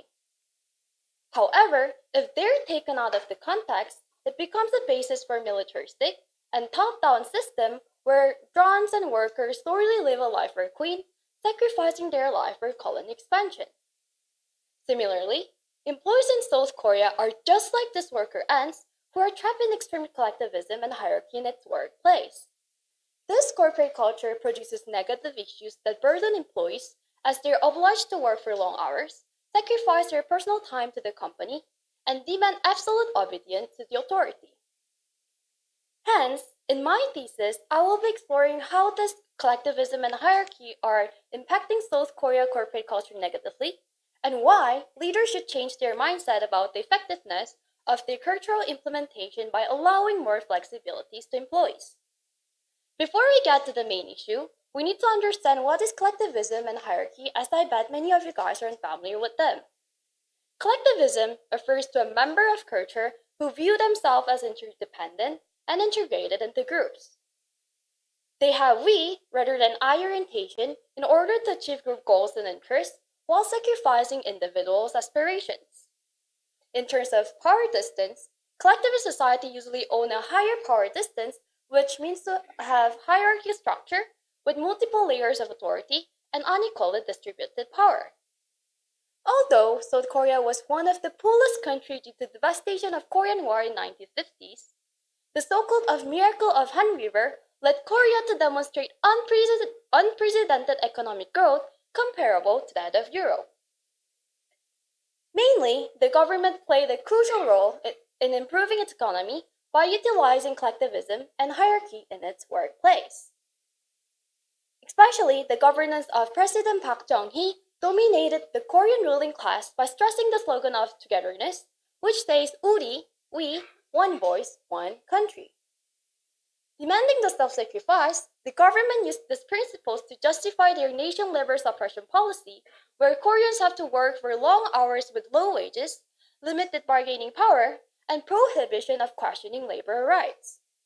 Subsequently, these factors led Koreans to work hard together to improve their economy successfully. Due to this, characteristics of collectivism and hierarchy are still prevalent in South Korean corporate culture. Based on the research on Jared Hofstad's cultural dimension, compared to the United States with a score of 91, individualism in South Korea only scored as low as 18, signifying that Korea is an extremely collectivist country. While in terms of high power distance index, Korea demonstrates to have strong hierarchy and inequality of power with a score of 64. As a result of this distinctive culture in the past, Korean employees are working in laborious and oppressive working culture today. South Korea has ranked second longest working hours among Organization for Economic Cooperation Development, aka OECD countries. Koreans work 1,967 hours per year in 2019, which is 323 more hours than Japan, and 241 hours more than OECD countries. For these reasons, the government has tried to implement several policies to solve the problem. The government decreased the maximum working hours from 68 to 52 and applied computer shutting down rule in order to reduce overwork until late at night. However, it revealed that it did not really work well since some companies tend to break the law secretly by turning off the computer or rebooting the system after the time assigned by the government. So, to actually solve the problem, we have to discuss three main problems of Korean corporate culture. First, the effect of collectivism that brings peer pressuring environment. Second, the influence of hierarchy that brings in inefficiency. And lastly, how these factors deteriorate individuals' well-being. First of all, collectivism in the workplace causes frequent overtime work that builds stress on employees. According to the survey conducted by Job Korea, the data shows that 42.5% work overtime 2 to 3 times a week, and 22.6% work overtime 4 to 5 times a week due to the heavy work intensity.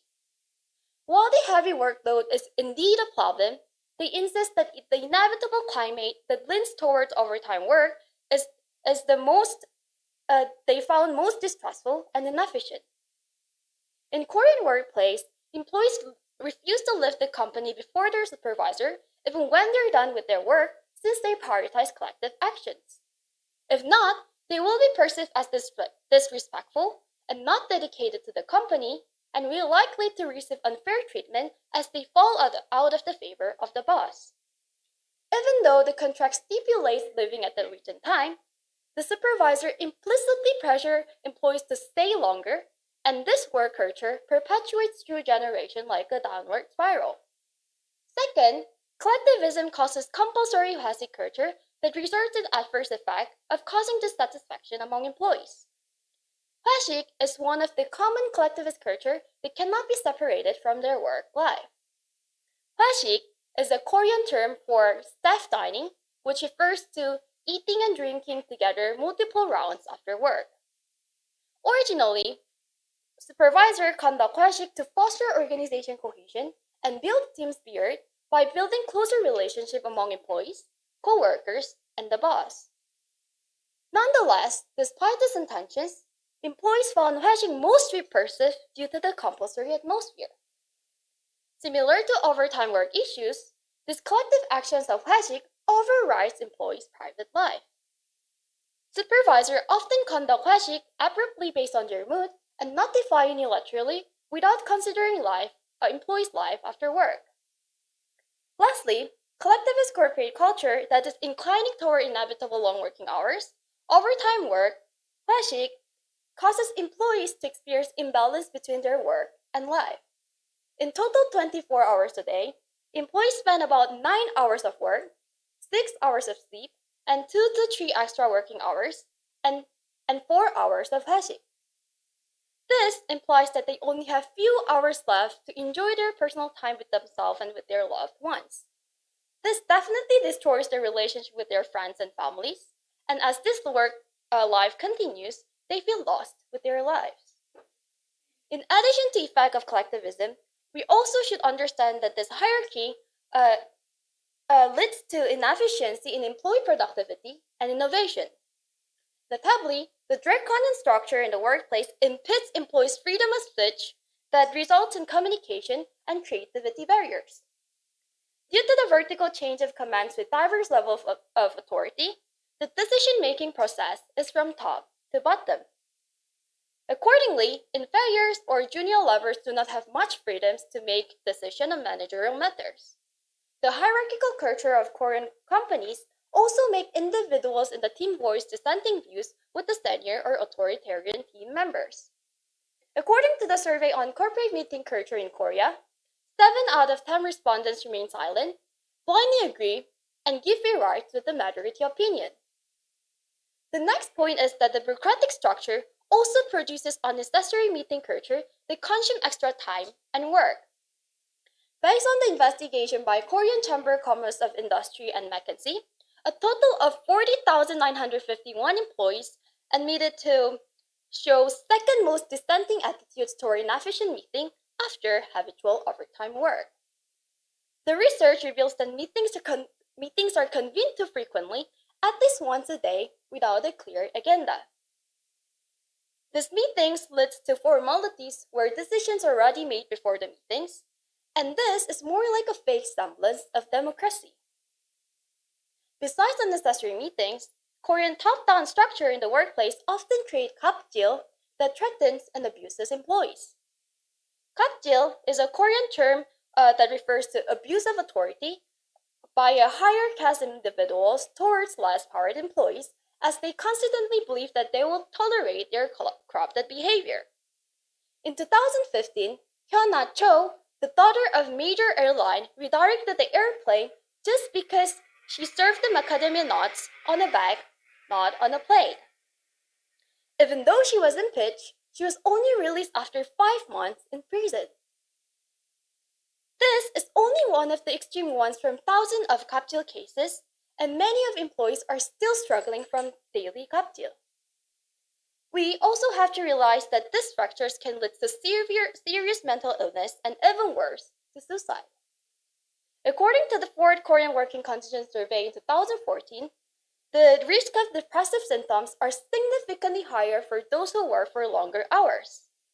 Furthermore, 8 out of 10 respondents admitted to experience depressions due to excessive work, uncertainty of future, burnouts, and their bad relationship with their supervisors. Moreover, Korean suicide rates consistently rank first or second since 2007, especially employees among age 20 to 30 years old, which were known as the years of career foundation.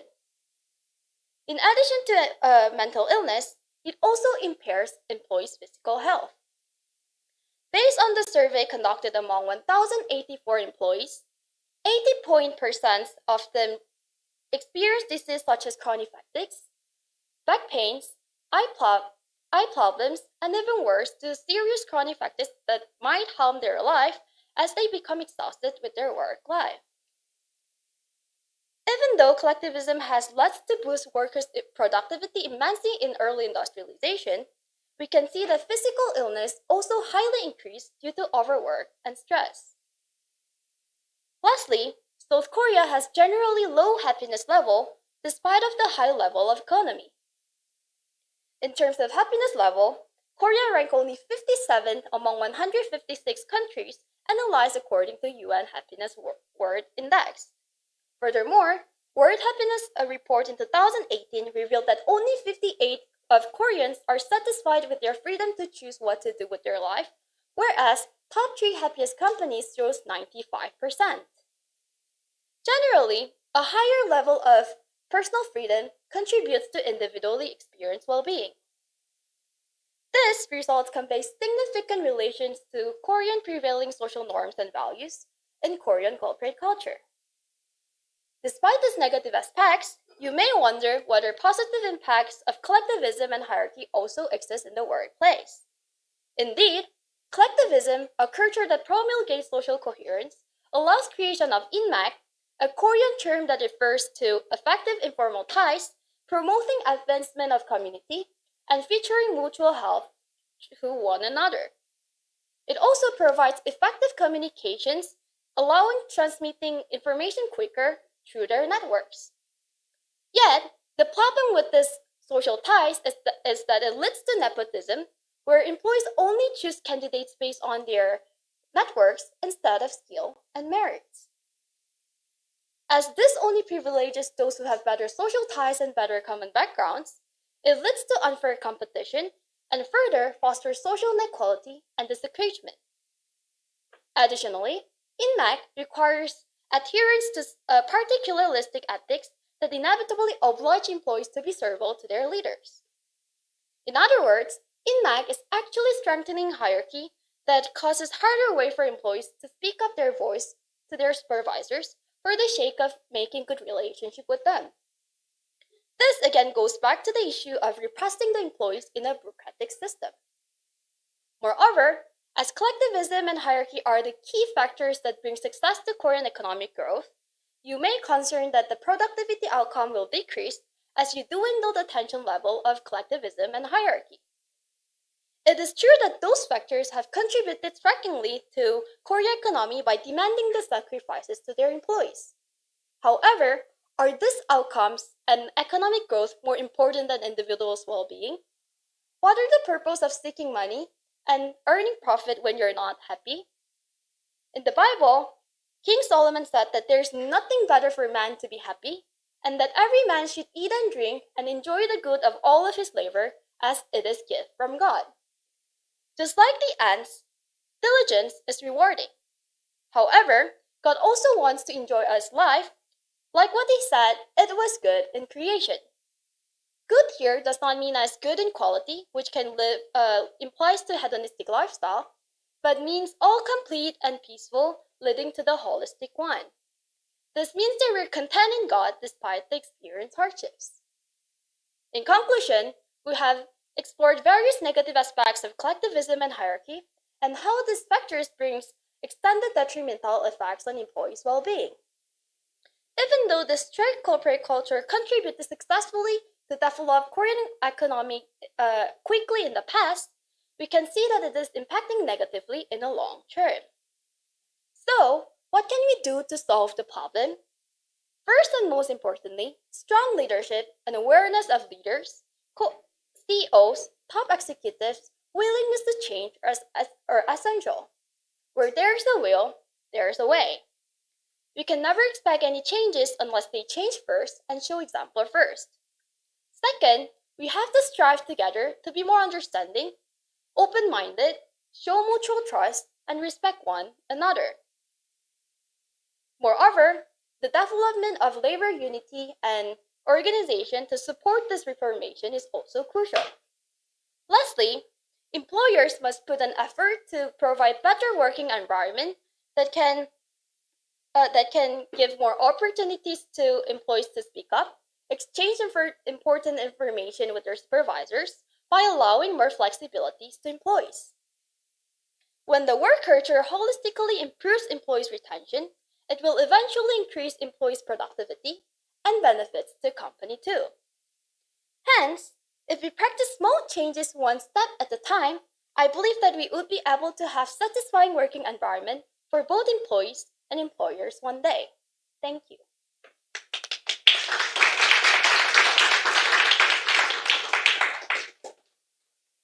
Thank you so much, Ha-jung. I wish you had gone into more detail about the the airline macadamia nut story. I loved that story in your thesis, but I understand time limitations. It's good. All right, Mr. Tony, you have 7 to 10 minutes to ask questions to Hajong. That's okay. Okay. Hello, Hajong. Hi. It's a really good paper that I read. You have a lot of prime, high quality of resources. And it's like, how many pages? 5 pages? Very long. That is very good research that you have conducted. And your paper and your presentation has brought me to understand more about South Korean because I have a few questions before I have this read your paper. And some of them have been answered by your paper. Really good one. So really compliment on the writing of the paper, and then your presentation also very clear. You know your stuff.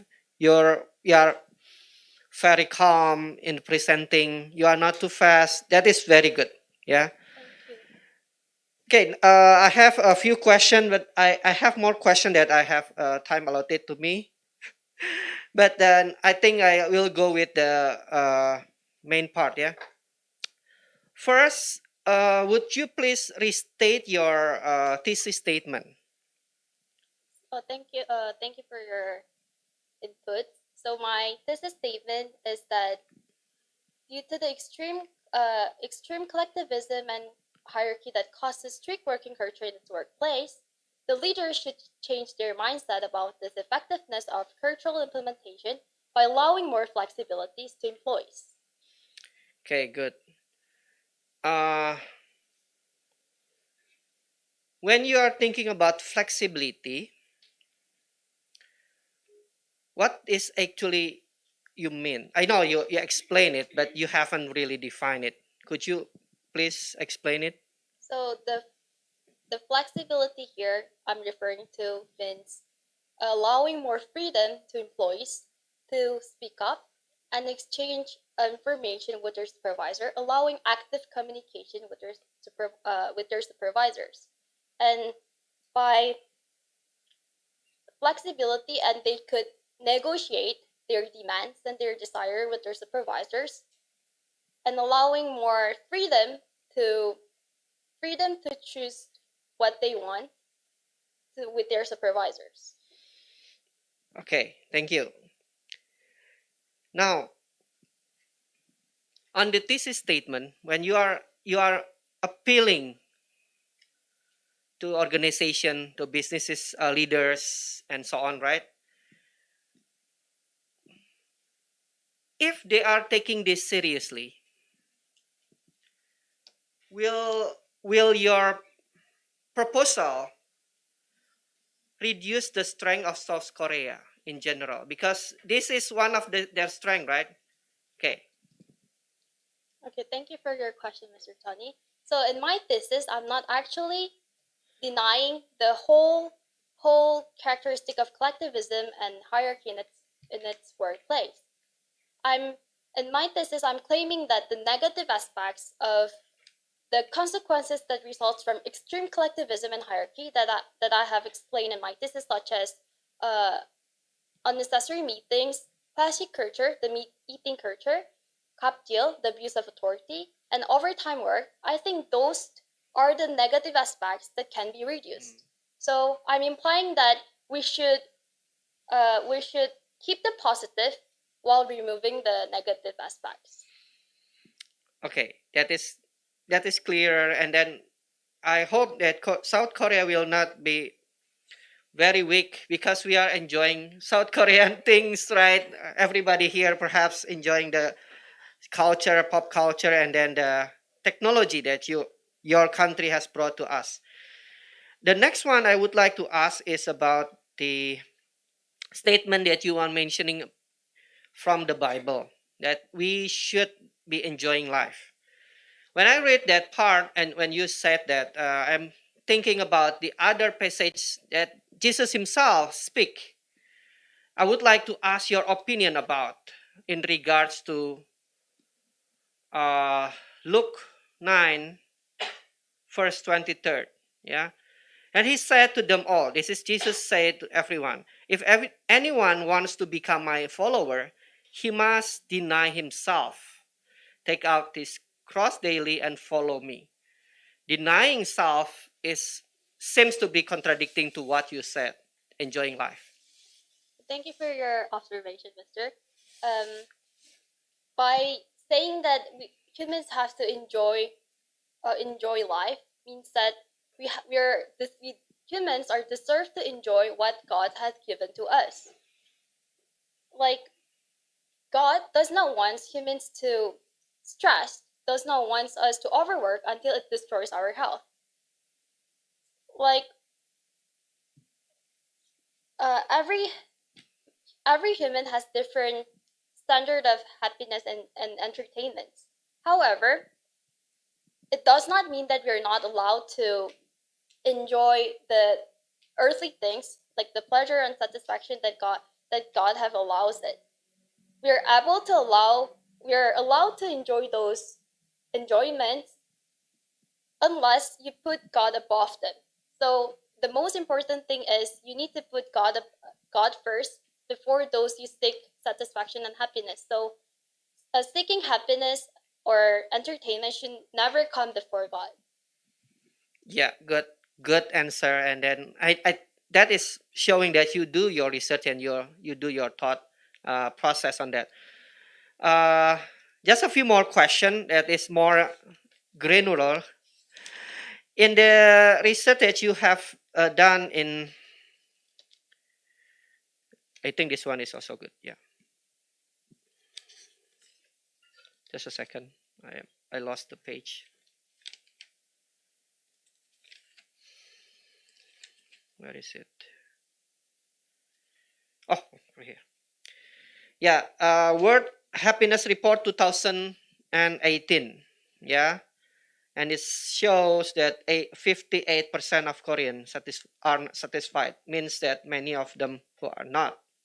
Right? Do you have any data prior to 2018, like somewhere in 1970s or 80s? And can you compare them? The reason why I put the research that is conducted in 2018 was because that resource was from academic proven resources. But when I searched the general one and current happiness level in Korea, similar to this data, South Korea are still having low happiness level compared to other countries. I hope that answers. Yeah, my reason is this. World Happiness Report, in my opinion, you cannot really compare one nation to the other because their definition of happiness perhaps is different. Their culture is different. I would like to see if there is any data you can show that is compare historical data. For example, 1980s is this level and 2018 is this level. So you can compare after the growth of the wealth, improvement, advanced technology, what is the satisfaction level or happiness level? That is my question. Do you have that data? That is the question. Actually, I do not have much data about the history of happiness level in Korea because I definitely believe that their happiness level is still low because, like what I explained before, they're facing devastation of war, Korean War, and also invasion from China and Japan. So they've been living in a suppressive environment and society. And I'm sorry that I don't really have an exact data about the historical happiness level compared to the current. Yeah, no worries. This is the high school level, so I don't worry with that. But it will be good if you can compare that, so you have a stronger case. Yeah. Okay. The last one perhaps is let's say you already have this. Will you how long do you think the participation level of the employee will increase, like the participation level of their in the meeting? Is it like instantly or in within 1 or 2 years or what? Are you implying that how long it will took Yeah, the this progress. this Perhaps you team have will the take? data in the a few organization that you see have already changed, right? Yes. I specifically doesn't have exact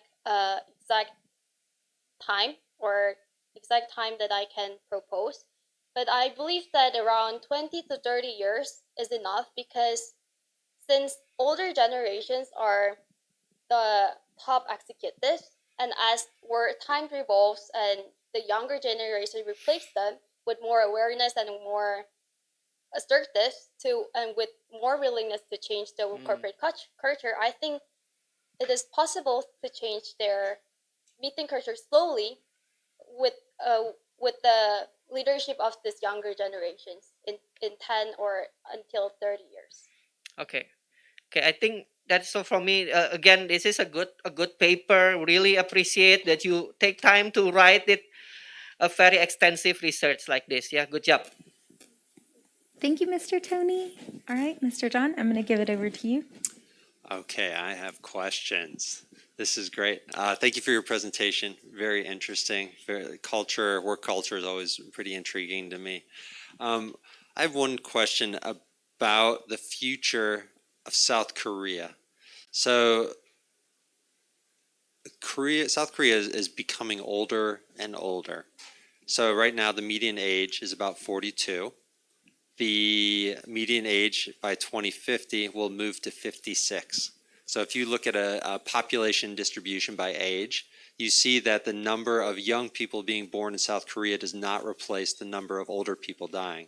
So in South Korea has gone through their young population explosion. Usually during that time, you have economic growth, economic expansion as the population expands, as your workforce increases. Jobs become difficult to find, and it puts companies in a position where they can, take advantage of their employees because they know there's not enough jobs to go around. Now, as a population starts to get older and as a population starts to get smaller, that reverses. And you end up in a situation where you don't have enough workers to fulfill all the jobs, which gives the employees more power. But at the same time, South Korea faces a situation where they have really worked their employees really hard. They've expected them to put in tons of overtime, and those employees will be moving into their 50s and 60s. So they'll no longer be able to produce at the level that they were able to when they were in their 20s and 30s. What do you think is going to happen to Korean business culture in the next 20, 30 years? It seems like there is a ticking time bomb, essentially, in South Korea's economy. Thank you for your question, Mr. John. I do agree that explosion of the decreasing number of population in South Korea are a serious problem that is happening in South Korea right now. And actually, decreasing population is out of my scope. However, I agree that it will bring a huge impact to Korean workplace culture. And I believe that this is the reason why we have to improve the society, improve the environment, working environment that can attract more people to increase their happiness level, increase their satisfaction with their lives. By doing that, so people will decide to have more children, and I think basically to improve the general society and environment is the key solution for this issue. Okay, that's good. So one of the things that happens, at least in the United States, has happened. Engineers, IT, those fields there's an expectation to work tons and tons of hours. and be super productive. That's why Google provides laundry service, and they provide childcare, and they provide restaurants, and they provide workout facilities, because they would really like you to work, 14 hours a day, 7 days a week. And so they'll take care of everything for you as long as you continue to work. In response to that, some companies are moving to a 32-hour work week. IT companies are moving to this, and what they're finding is that their people are more productive because they're more rested, because they have more work-life balance, because it turns out that the standard Western 40-hour work week is based on Henry Ford and his assembly line, and it turns out that for IT high-tech jobs, 32 hours is your optimal work time to be creative, to solve problems. Anything after that, you have diminishing returns. So do you think that in South Korea that there will be an opportunity for companies who have more of that work-life balance? The companies that just come along and say, hey, you know what, we're only gonna pay you 80% of what Samsung pays you, but you only have to work 32 hours a week for us, and then you can have time with your family, have time with your friends and things like that. Is an opportunity like that available in South Korea? Yes, similar to United States. Currently, South Korea are trying to implement 4 days working hours, 4 days of working in a week, and some companies have already implemented this policy, and it reveals that it increased job satisfaction, although there's like ups and downs and like negative and positive, but it reveals that it generally improves their job satisfactions and their productivity as well. So because they have more work-life balance, they're more personal time with their families and their loved ones.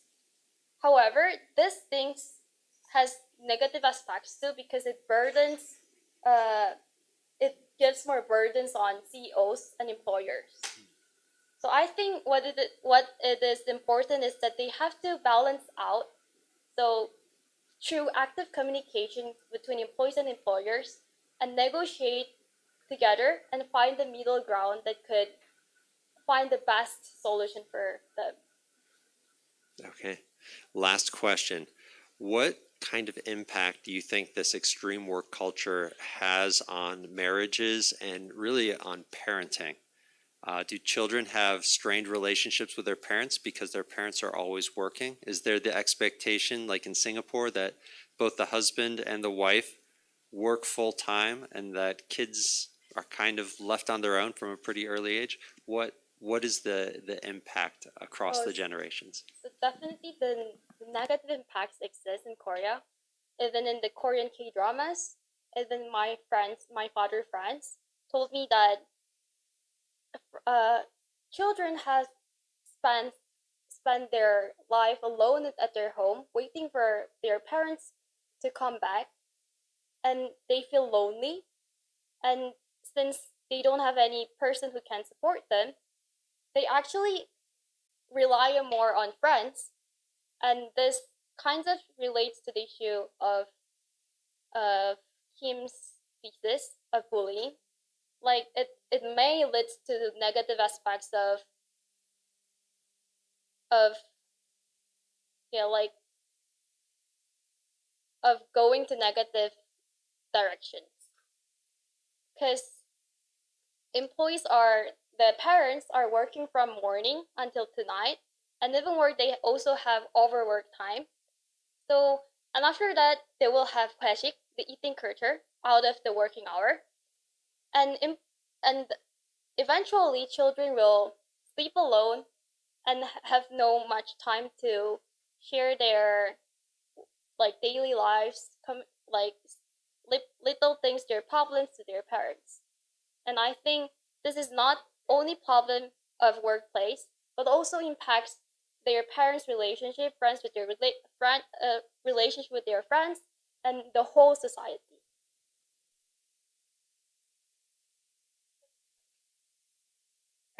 Thank you so much, Hajong. Wow, I just love your thesis. It's so interesting to me. So, I have a question. There is an old English statement or like idiom that says, "Give them an inch and they'll take a mile." We just witnessed that, right? I give some students, oh yeah, you can go do this, and then like they're all gone, right? That's what happens. So my question is, when you have employees who are used to this very strict work environment, what happens when you give them an inch? What happens when you give them this much and you say, oh, okay, go home an extra hour early to be with your family, or we'll implement, no overtime policies? Will they not take that and go wild with it? Because if you reduce the hierarchy system, then it's like, oh, you're our boss, but also like you're our friend, so it's okay. So what do you think? So again, thank you for your question, Ms. Layla, and whoever who asked that question. Again, I'm not implying that we have to completely remove hierarchy and collectivism in the workplace. We indeed need hierarchy because they do have positive advantages, such as for collectivism, it helps to boost your social coherence and unity and teamwork as well. And for hierarchy, it also helps, it provides clear division of authority, and it allows the one of the leaders to effectively organize the employers. However, the major problem in South Korean corporate culture is that they overwrite, they annihilate their important individuals' freedom of speech, individuals' dignity, like their rights to express their feelings, ideas, and even their creativity, like their creativity are ignored. So I believe that in order to solve this, like what I said in my conclusion, mutual trust, and respecting one another, it should become first before anything. Okay, thank you. So I have multiple more questions. Some of them are answered in your thesis because you talk more about individualism in your thesis, and westernization, and like kind of one of my thoughts is right now the pendulum is over here in collectivism. My concern is that once you give Korea a little bit of individualism, what's going to happen is what's happening in America, and it's going to swing the other direction. What do you think of that? Do you think that's going to be a problem, that it's going to swing too far towards individualism and then lose those good benefits of collectivism? Yeah, I agree that if individualism or become too extreme in the workplace, it will definitely lead to negative aspects. But however, I believe that both individualism and collectivism has both positive and negatives. And what's important is we need to balance out and harmonize those positive characteristics together. And especially in Korean corporate culture, um, even when they support flat structure that is come from individualism, it is impossible for them to change their mindset directly because they've been living with this structure for decades, and we just can't expect them to change directly. And since even when they are supporting flat structure, we actually can see that there's one leader who's actually dominating the group without mentioning that he's the leader. But we know that this one person will decide the final decision in the end. So what important thing is that I'm not denying that we need authority. We really need authority who are responsible for making decision. However, again, we need active communication between this multiple layers of authorities, and so we need a flat communication in a hierarchy system with respect and mutual trust. Wow, that's a really good answer. My last question. Can you, I know this might be outside of your scope, but can you talk a little bit about Japan? Do you think Korea is headed in the direction of Japan in terms of like renting families. That's something they do in Japan, where like they rent a family to go, like a sister and a mom and stuff, to go hang out, and it's complete strangers, but they go and they rent them. And then there's also an epidemic of older people dying alone in apartments, and like there's a whole group of people who go and like they clean out the homes of people who have died alone, or the ones who stay in their apartment all the time, the hikikomori, who never leave their apartment. Do you think Korea, if it doesn't do something about this collectivist culture, is it headed in that direction? Yes, it is actually already heading to that direction. Korean culture is really similar with Japan in terms that they push employees to work hard and sacrifice their everything to the company. And indeed, in Korea, like in such marriage cases, since they prioritize relationships, which are actually originated from Confucianism, they focus on relationship among friends and friends, elders and youngers, the leaders and the subjects, house and wife. And due to this, and besides that, they also put strong emphasis on status, prestige, and their common backgrounds, and which they believe that it defines the person with that backgrounds. Due to this, I can found that in marriage, because you don't want to seem like you don't have many friends, you hire fake friends by giving money and put besides you, and to celebrate your marriage. And like those cases indeed exist in Korea right now. Very interesting. Thank you so much, Hajong. All right, let's give it up for Hajong. All right, I went over time. Thank you, Hajong. You are a saint, standing up under the pressure of these three panelists. Okay, you guys are dismissed to go to lunch. Please come back to this room at 12:15. 12:15.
Mingwang will be presenting his thesis titled, "The Camera is Your Kid's Lens, How Movies Alter Kids' Worldview." Welcome, Mingwang.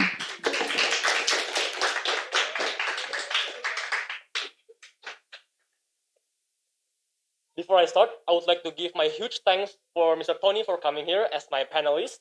I would also like, oh yeah, right, sorry.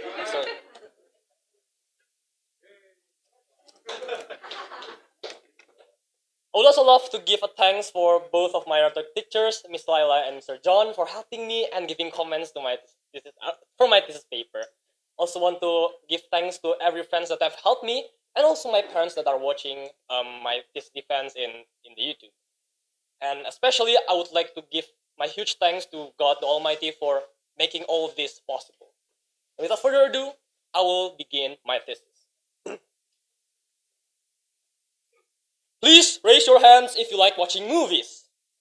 Okay, I see that most, or even all of you like watching movies. How about action movies? Okay, how about Korean dramas? Okay, around 50%. How about Japanese movies or animes? Oh, okay, I see that almost all of you actually like animes. Now I see that the opinions vary, but I suppose that most people do like watching different kinds of movies. Now, as we know, there are many genres of movies: action, romance, comedy, thriller, horror, and many more. Movies matter to our lives because it entertains us. It gives us, it impacts our behavior and also our emotions. But again, how exactly do movies alter our behaviors and also our emotions? How, in America, did a group of teenagers did an intentional murder by stabbing their victim several times just because they were simply reliving a scene from a thriller movie? How can someone share similar motives and belief with the protagonist and the antagonist of a movie? Knowing that movies impact people, films should be highly restricted and regulated, especially for children underage, through an improved and re-implemented awareness of the parents. My thesis will discuss three things, which is first, on how movies can impact a person's, especially children's, mental health. Second, my thesis will also discuss on how parents so often ignore the age restrictions and were often unaware of the danger of movies. The third one will be that how movies are easily distributed in this current era. Before continuing into the main thesis, it is also wise and helpful to first understand the basic meaning of awareness. Awareness, based on Cambridge Dictionary, it means that knowledge that something exists or understanding of a situation or subject at present based on the information and experience known in the past. With all the definitions and scope kept in mind, let us first know how movies began its journey. Movie or film was originally a many still of photographic images. Throughout the years, it developed into something called the cinematography. The cinematography utilizes a tool known as the camera to take moving pictures. After finishing taking the pictures, the cinematographers would then take out those pictures and make a movie out of them. In consequence, movies became so popular all of a sudden that many people, including the youngsters, were eager to watch them all together. Since the first days of when it was born, films have developed more and more genres for people of every age to enjoy. Because of this, people implemented age restrictions to filter out the audiences from watching certain movies. Some movies in the old days were even usually banned if they potentially have overly inappropriate scenes. The prohibitions of materials such as those that consist of political and moral concerns, were also done. As for the process of censorship itself, it has its own agency that takes care whether a movie is safe to be published or not.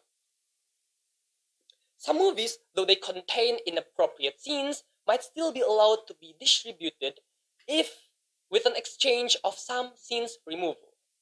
And from these, 5 age classifications were then declared. The first one, G, general audience, which means that every ages can watch this movie. The second one is PG, parental guidance, which means that parents need to guide their children into watching this movie and they are not allowed to watch it alone. Third one, PG-13, which means that this movie can only be watched above the age of 13. The fourth one is R, restricted, which means that every person above the age of 17, below the age of 17, needs to be accompanied by their parents. And the last one being the highest, NC-17.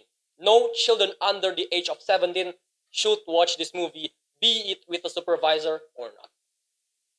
To start with, we need to know how movies impact us. Films do have several influences, effects, and outcomes on someone. When a person is watching a movie, their emotions and beliefs will be put at risk for what will they see. It can be one of the very things they will keep on doing and believing forever in their lives. As an analogy, when a kid watches their mother do certain bad habits, such as smoking or overly focus on wealth and becoming pride of their possessions, children tend to copy and acknowledge what their mother has been doing as well. Thus, watching movies is also responsible for reinforcing and also altering people's behavior and worldview. But for this reason, how then can movies be fatal? There have been cases of crime where the motives of movies conducted these crimes to take place. As an example, in 2012 America, there was a case of mass murder done by a person named James Holmes, right after he watches a movie called The Dark Knight Rises. The man found himself to be in the same position of Joker, and he felt to be sharing the same motives with the Joker he inspires. After some days, the man brought himself an AR-15 and dyed his hair red like the Joker, and he committed a massacre, killing 12 people and leaving 58 others injured.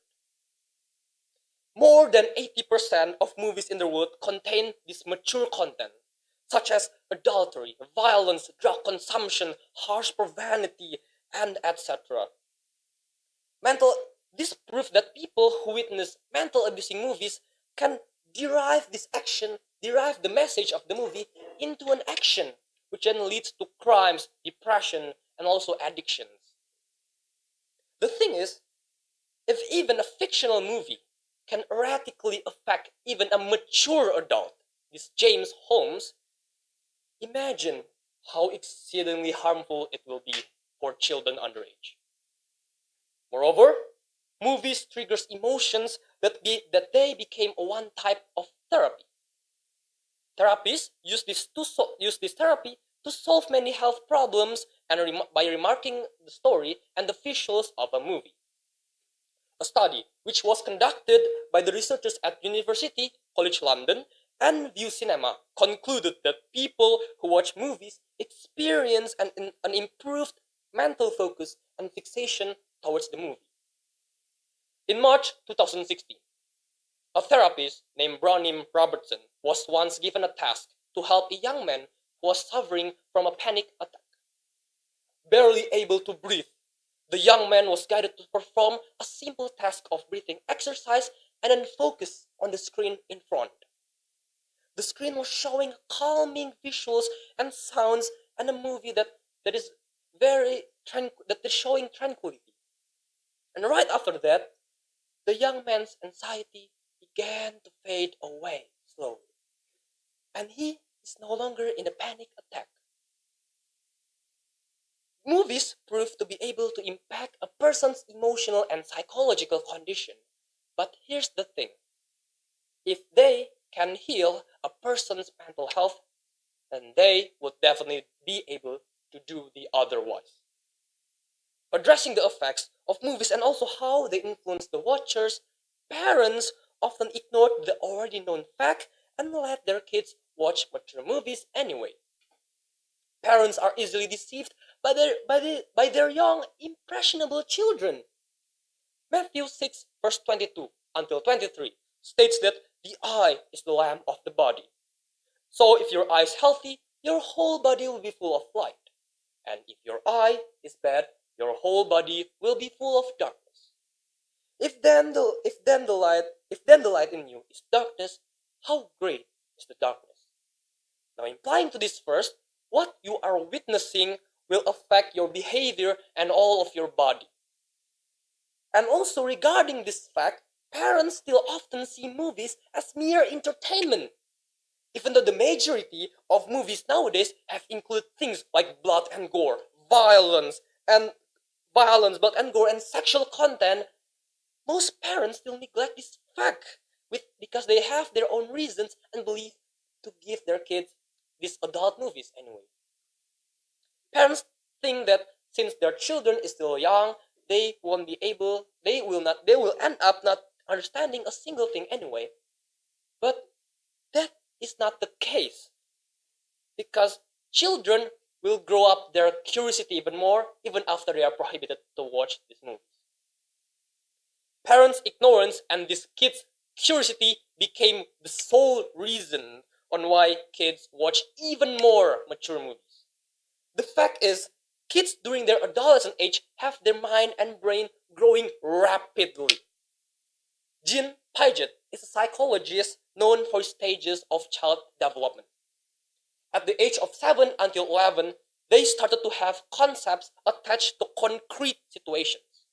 And at the age of above 11, children gain the skill to do theoretical, hypothetical, and also counterfactual thinking. During this adolescent age, kids tend to become curious about every single thing they can encounter since they are still new to the system of society. Regarding this, if kids were to watch inspirational movies, such as, for example, The Hobbit or Christian movies or documentaries, then they will be good for their learning process and to engage more in their logical thinking process. However, if kids were to watch sexual content movie or violence or drug consumptions, they will misunderstand the world by perceiving it through the lens they see in the movies. Furthermore, most parents bring their kids to watch adult movies due to several reasons. The first reason includes the lack of childcare. The second reason includes the lack of alternatives for family time. And the third reasons include the lack of entertainment for the parents themselves. Parents are often so busy that they do not know what good entertainment for them to give to their children. There are also cases that happen so often whenever parents are watching movies with their children. For example, when an inappropriate scene appears in a movie, parents will do things to obstruct their kids from viewing it, such as, for example, closing their eyes or doing other things. Well, indeed, during the first encounter of adult content, kids might be disgusted and intrigued by the scene. But gradually, it will make them question why they are being disgusted by it and why they are being intrigued by it. And as a result, kids might demand an answer. And at the worst possibility, they might watch the movie alone without their parents knowing, as to seek for the answers themselves. This can potentially lead to a trauma or a change of behavior. Before moving on, it is important to know how the current situations of movies distributions nowadays. People can watch every movies from every single gadget they have. Because of the internet, searching for movies become an easy thing in this current era. As an example, Netflix is one of the biggest platforms to watch movies. A statistic research was conducted in 2021 and it shows that 222 million are subscribed in Netflix. Following up that in 2022, they became a dominant movie provider. Furthermore, 41% of Netflix users do not pay to watch movies. Do not watch, and they would watch movies through their friends who are already subscribed. Unfortunately, the dark side of this, despite how convenient it is for people to watch movies nowadays, is that people, including children, can use many ways to bypass the age restriction system in these movie providers. People could lie about their age and identity by, for example, putting their age higher than what they are. Like, for example, if the movie restrict them from watching 17 plus movies, they would put it at 18 or even above. Another way people can bypass the system is through using a pirated website, VPN, or any other things they could find in the internet. Moreover, in Indonesia, the cinema crew would often allow kids to enter a cinema room that they are not supposed to enter. Research states that even a 12-year-old children could enter a cinema as long as they are being accompanied by their parents. The reason for this is most likely due to economic reasons and also disobedience. But regarding this, it proves the fact that indeed most children have been exposed to adult content in their early ages. What is worse is that children underage are significantly more vulnerable to mature content, and they would believe everything they saw through movies. Now, a thoughtful person will wonder whether other alternatives are possible. First, people would say that the government have given age restrictions, and so no additional effort is necessary for the parents to do. Which is true, considerably that there are indeed already age restrictions given everywhere, including in the cinema, but that does not prove its effectivity. Parents' awareness towards this matter is significantly defective, even though age restrictions are already literally everywhere. Most parents still have their own beliefs and reasons to still give their children to watch these adult movies. Second, another argument might arise, saying that even if kids have been exposed to certain adult content, they have parents to explain it to them. So again, no additional effort is necessary for the government to take control. It is to be understood that teaching them and explaining adult content for them is indeed an excellent and wise decision for parents to do. But keep in mind, not through movies. Being accompanied by their parents would also not be effective, as it embraces and strengthens the kids' curiosity even larger.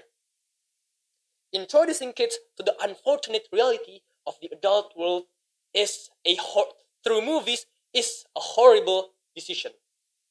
And lastly, the third. If it is true that children underage have their mind not developed yet, they will not understand a single thing anyway, and will gone off be disgusted. It is true that they are not unable to acknowledge a single thing from what they watch, since they are still new in the society, but again, nevertheless, at the same time, they will question themselves on why they are hindered and why they are being intrigued by that scene. Research shows that 56% of children at the age of 9 until 12 have at least seen an adult content or mature content while they are playing or watching. Research states that at the age of 9 until 12, children may demand to know what sexual behaviors and materials are. At the worst case, if their curiosity has gone prodigious, they can potentially experiment this stuff with their friends at school.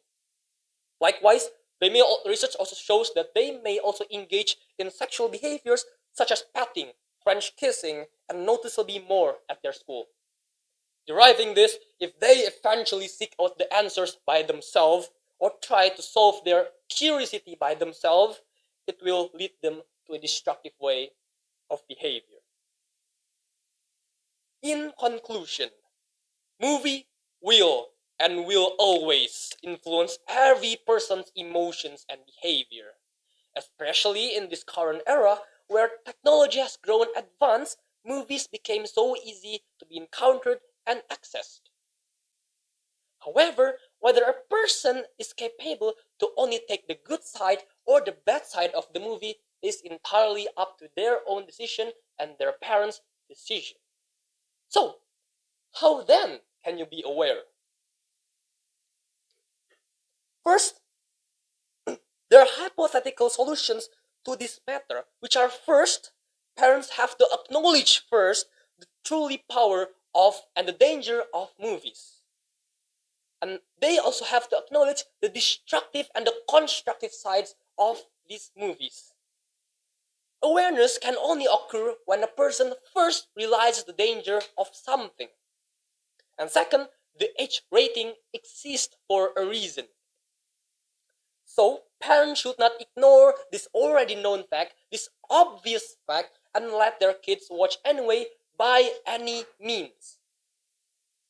Likewise, it is completely fine to filter out movies first for you and your children to watch, as long as it will benefit you and your children in the long term before the psychological effect will turn snowball.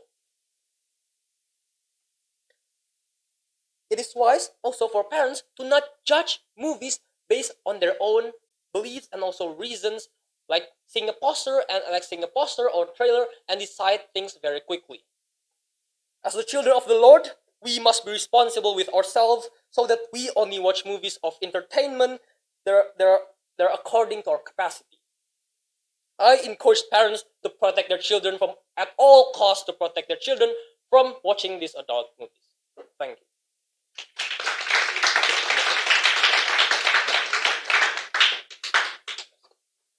Well done, Ming Wong.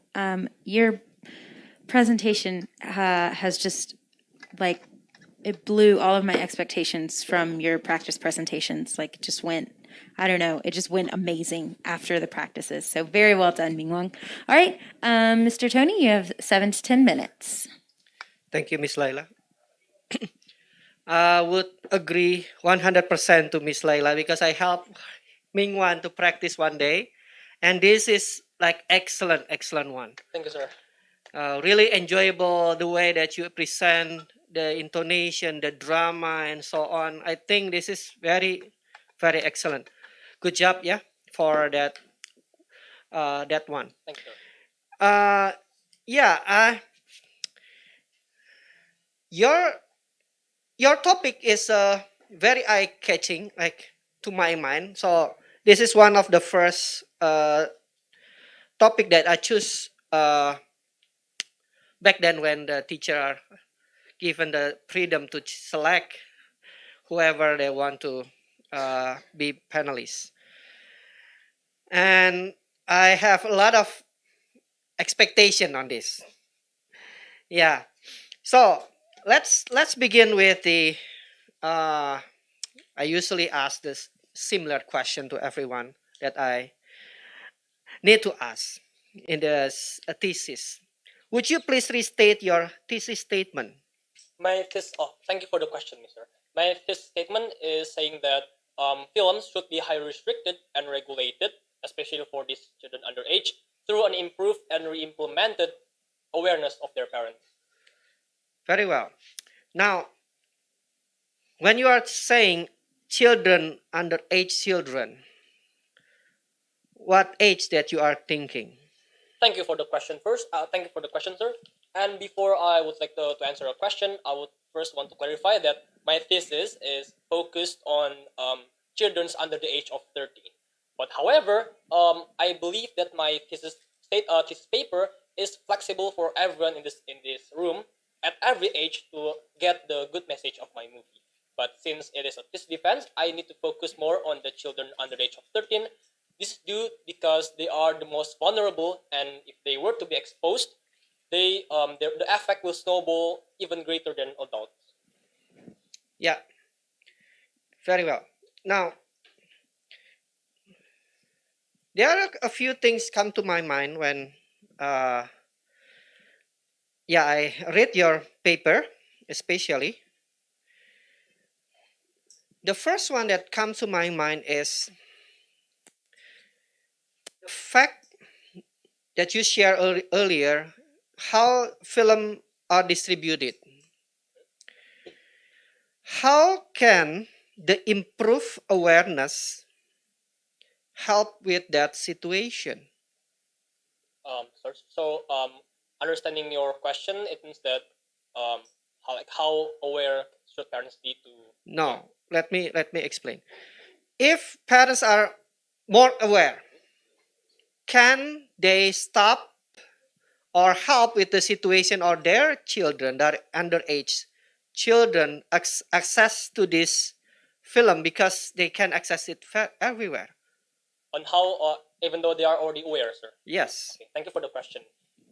Good thing is for movie providers and like Netflix and like those kind of movie providers, they have implemented a system, luckily, in which that the parents have this in which that this Netflix have this kind of parental monitoring. So the parents can use this system to filter out what kind of movies they want to be showcased in the Netflix. And also regarding about how to block these kids from seeing these mature movies, I would highly recommend, since my thesis is focusing more on the children's.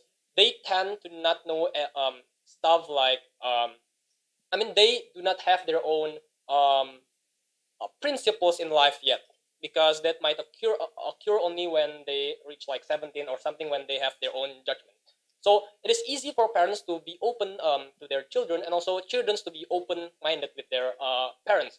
So I would suggest that only restrict them in like movies providers like this Netflix with the good system before it's too late. And what I mean by before it's too late, before they started to browse this kind of pirate websites or movie providers that don't have this kind of parental controls.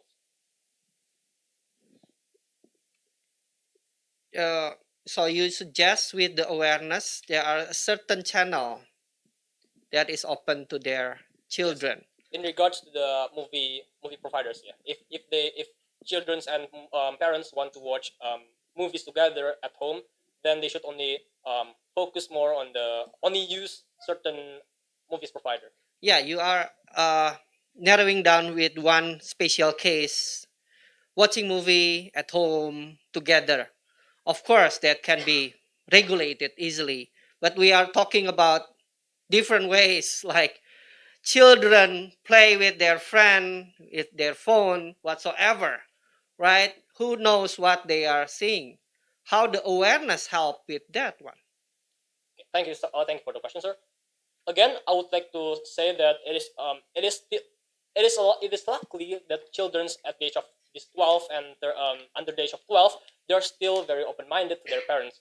And so if I would suggest highly that parents monitor their children not only in like systematically, like from movies provider or something, but they should more be more have more social interactions with their children.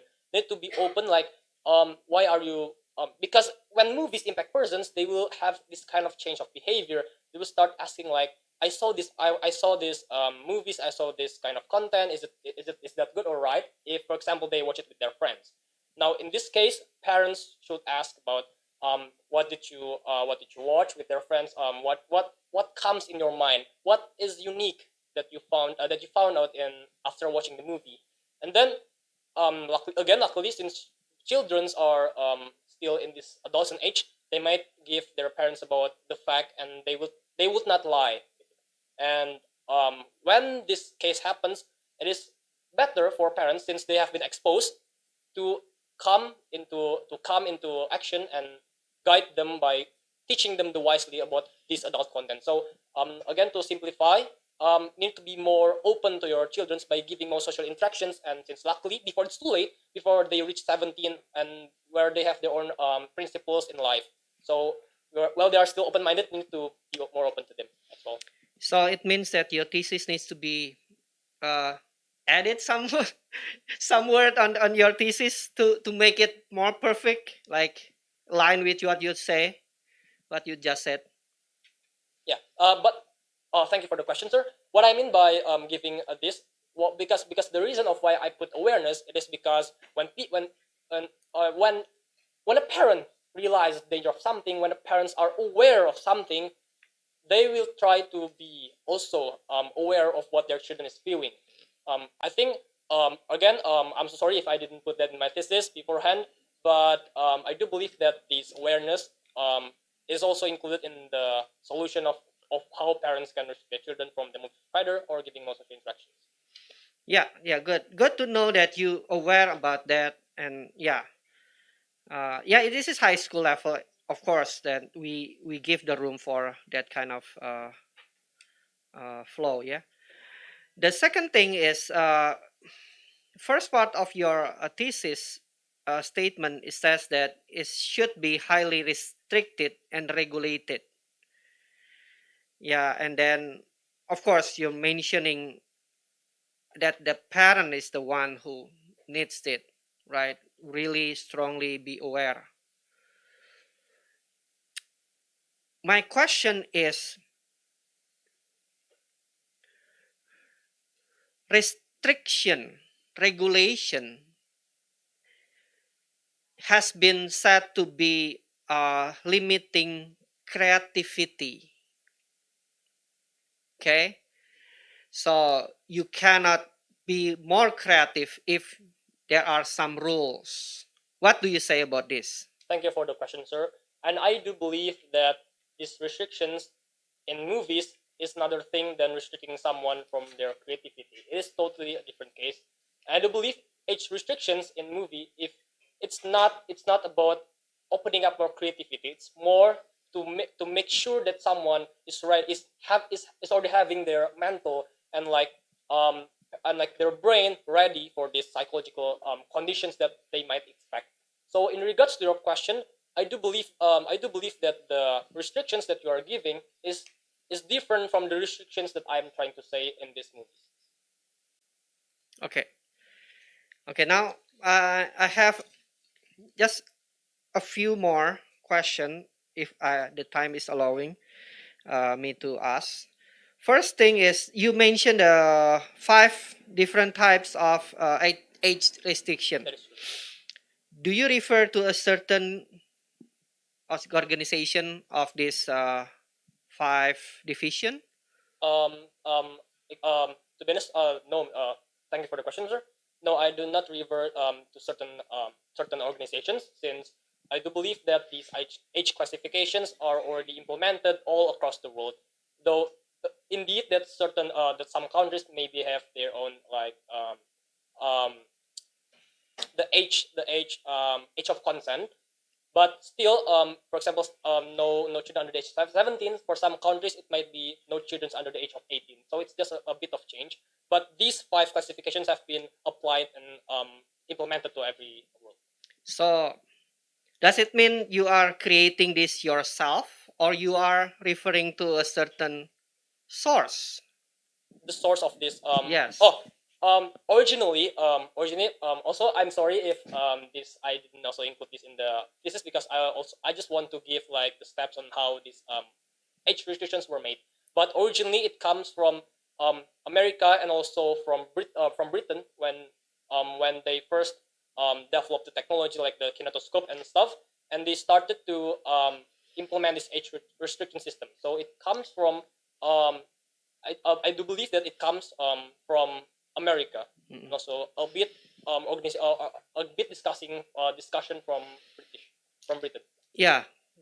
So to underline this, in the academic writing, that is very important to put the source of our quotation. Otherwise, people are thinking this is your own thought. Yeah. And that's called plagiarism. Isn't it right, Miss Layla? Yeah, there are a couple area in your paper that I believe you are quoting from somewhere. Data like 80% of the world consists of mature consent.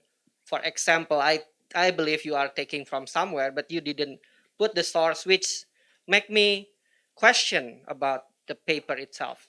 But overall, I do agree with you that parents need to be aware.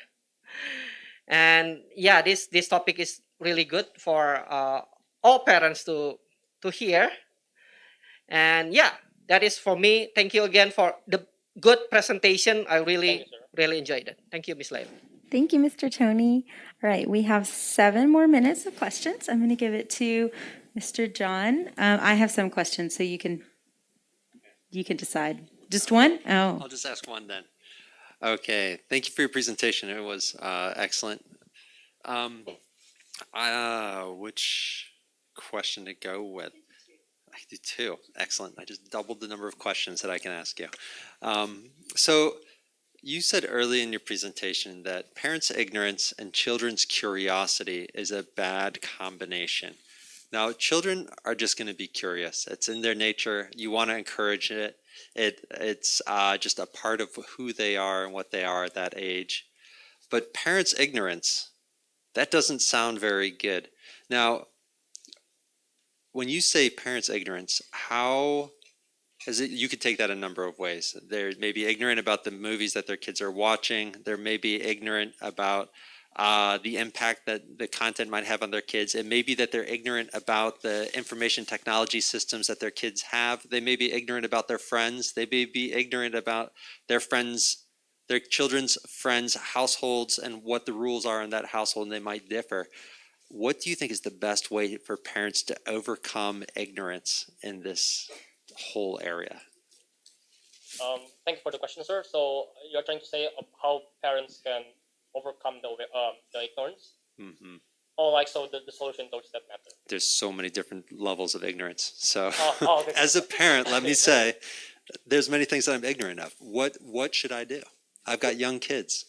Thank you, sir. For to clarify again, and as I said in my thesis, the ignorance first focuses more on the danger of the movie itself. Because, for example, as an analogy, parents are already aware that, for example, if they give like small bowls to their children, they might eat it.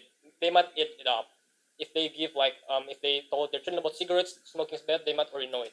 But most of the case, parents still ignore the fact that movies, they're just entertainment. They have no powers in affecting like someone's affect someone's behavior. Even though they know, okay, movies can, for example, affect your emotions. They can affect your like your attributes and something. But they do not take it far that those emotions and like those behaviors that the movies impact them can lead them to a change of not just a change of behavior but also an actions, which I have said in my thesis. It can lead them to trauma and depression and anxiety and like addictions and like also crimes and other stuff. So what I mean by how parents to overcome this ignorance is to simply acknowledge that movies are dangerous. Movies are as dangerous as cigarettes, are as dangerous as giving your children small bowls, and are as dangerous as like for example weed or marijuana or like other drugs. Well, since again most parents still ignore this fact, and I would highly suggest them that movies can be both constructive and also destructive at the same time, and it's up to them to whether to how they want to use this powerful. So to cut to the other side, the other extreme, I was just yesterday talking to a lady whose family was raised Amish, which means no electricity, no telephones, no television, no movies, but it's a culture that's completely isolated from the rest of the culture of America and really from the culture of the world. So would you recommend no movies whatsoever because they're dangerous and they're risky and you just don't know what your kids are going to learn? It seems like that's too far of an extreme, but how do you balance the desire for your child to be a part of culture, to get to see good movies and enjoy those, but also not to be brainwashed or to be damaged or to be hurt by the content that they're watching? Thank you for the question, sir. That's an interesting question. And first things first. I'm so sorry that my scope is not very thoroughly about like the individuals of like Americans that have no phones or like no phones or yeah basically those old Americans.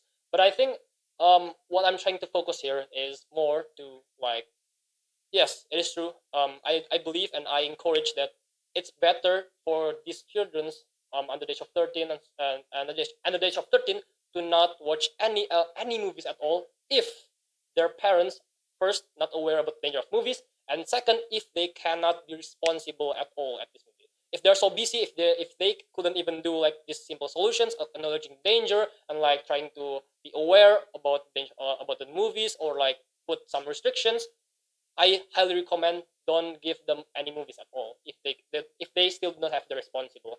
So I think if, for example, I'm not against watching movies. I'm not against for children to watch movies.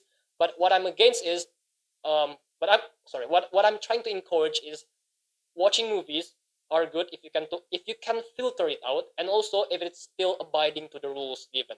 So even if the age restriction system itself is being neglected, then how could like parents use this movie to be something good for their children? Thank you, Mr. John. One of the questions from one of your peers, you talk about the 5 categories.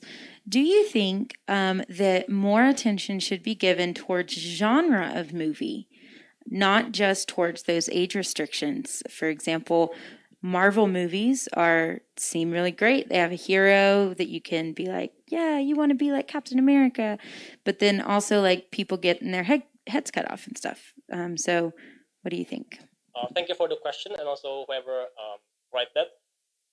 Yes, I do believe and still stand firm that these age classifications are the one that's most to be focused on.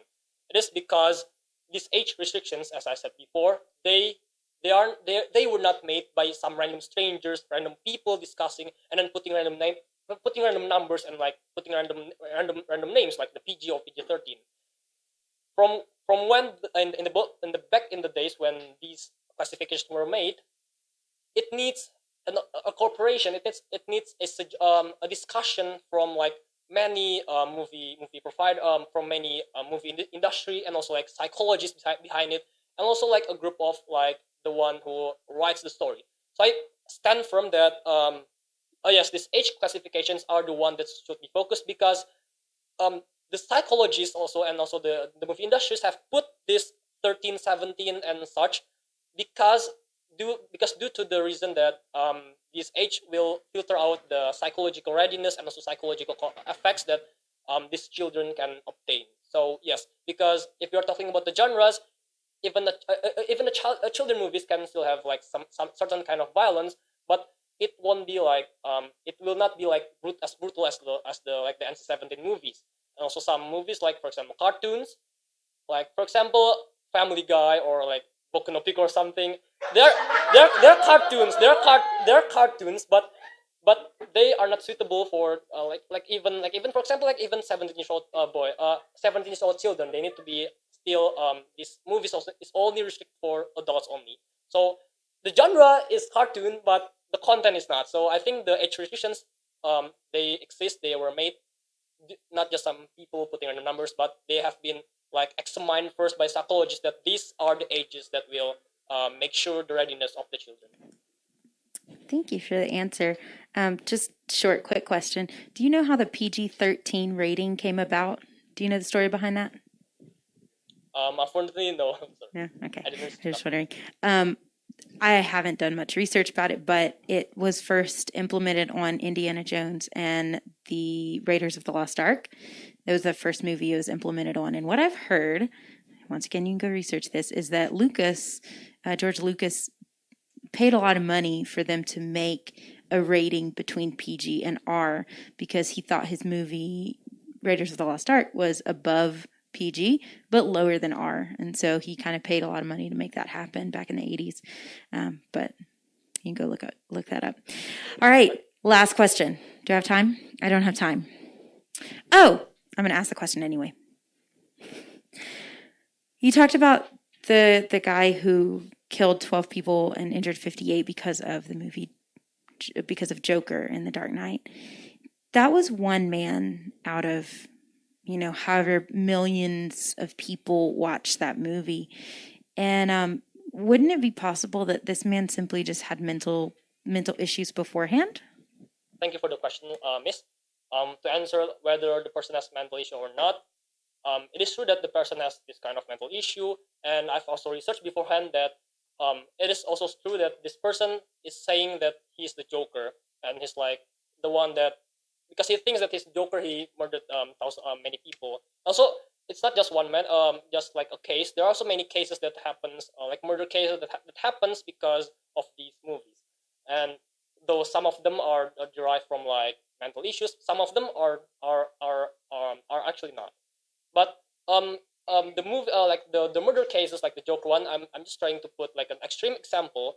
But however, since this is more flexible, I'm also trying to say that the effects of movies, whether it will become like an action like crime, or also a simple thing like addictions, that is actually still concerning, but and it happens most of the time for the people. Um, it's still very impactful. I think movies are still threatening and also can be constructive at the same time also. So even though again, it doesn't necessarily to be something that something concerning as like doing a murder, but addictions and like depression and anxiety and all of those psychological conditions can be obtained by this watching movies. So Okay, very good answer. Very well done, Ming Wong. thank you. I'm checking the time. It looks like we have 5 minutes. Be back here at I'll give you 10 minutes. 1:15. 1:15 the next presentation will start, okay?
presentation is going to be from Nathan.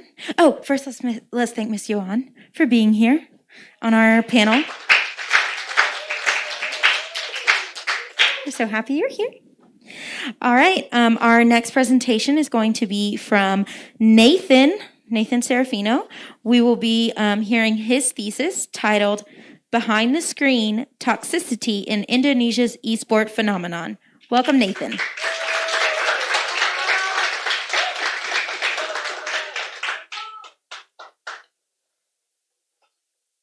First and foremost, I would like to thank the panelists here, Ms. Leila, Mr. John, and Ms. Joan, for coming here and attending my thesis presentation. I hope we have a fruitful discussion. And I also would like to thank my advisor, Mr. Antonio, for helping my thesis throughout this year. I would also thank my friends and family for pushing me to finish this thesis until to the point I'm here. Now I will begin my thesis presentation.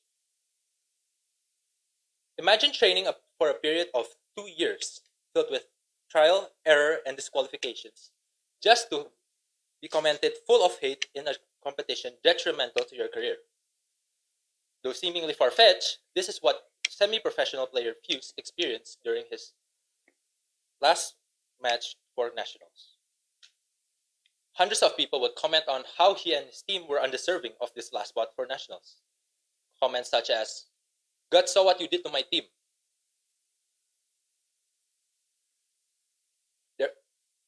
You were cheating." And comments such as, "Wow, seriously.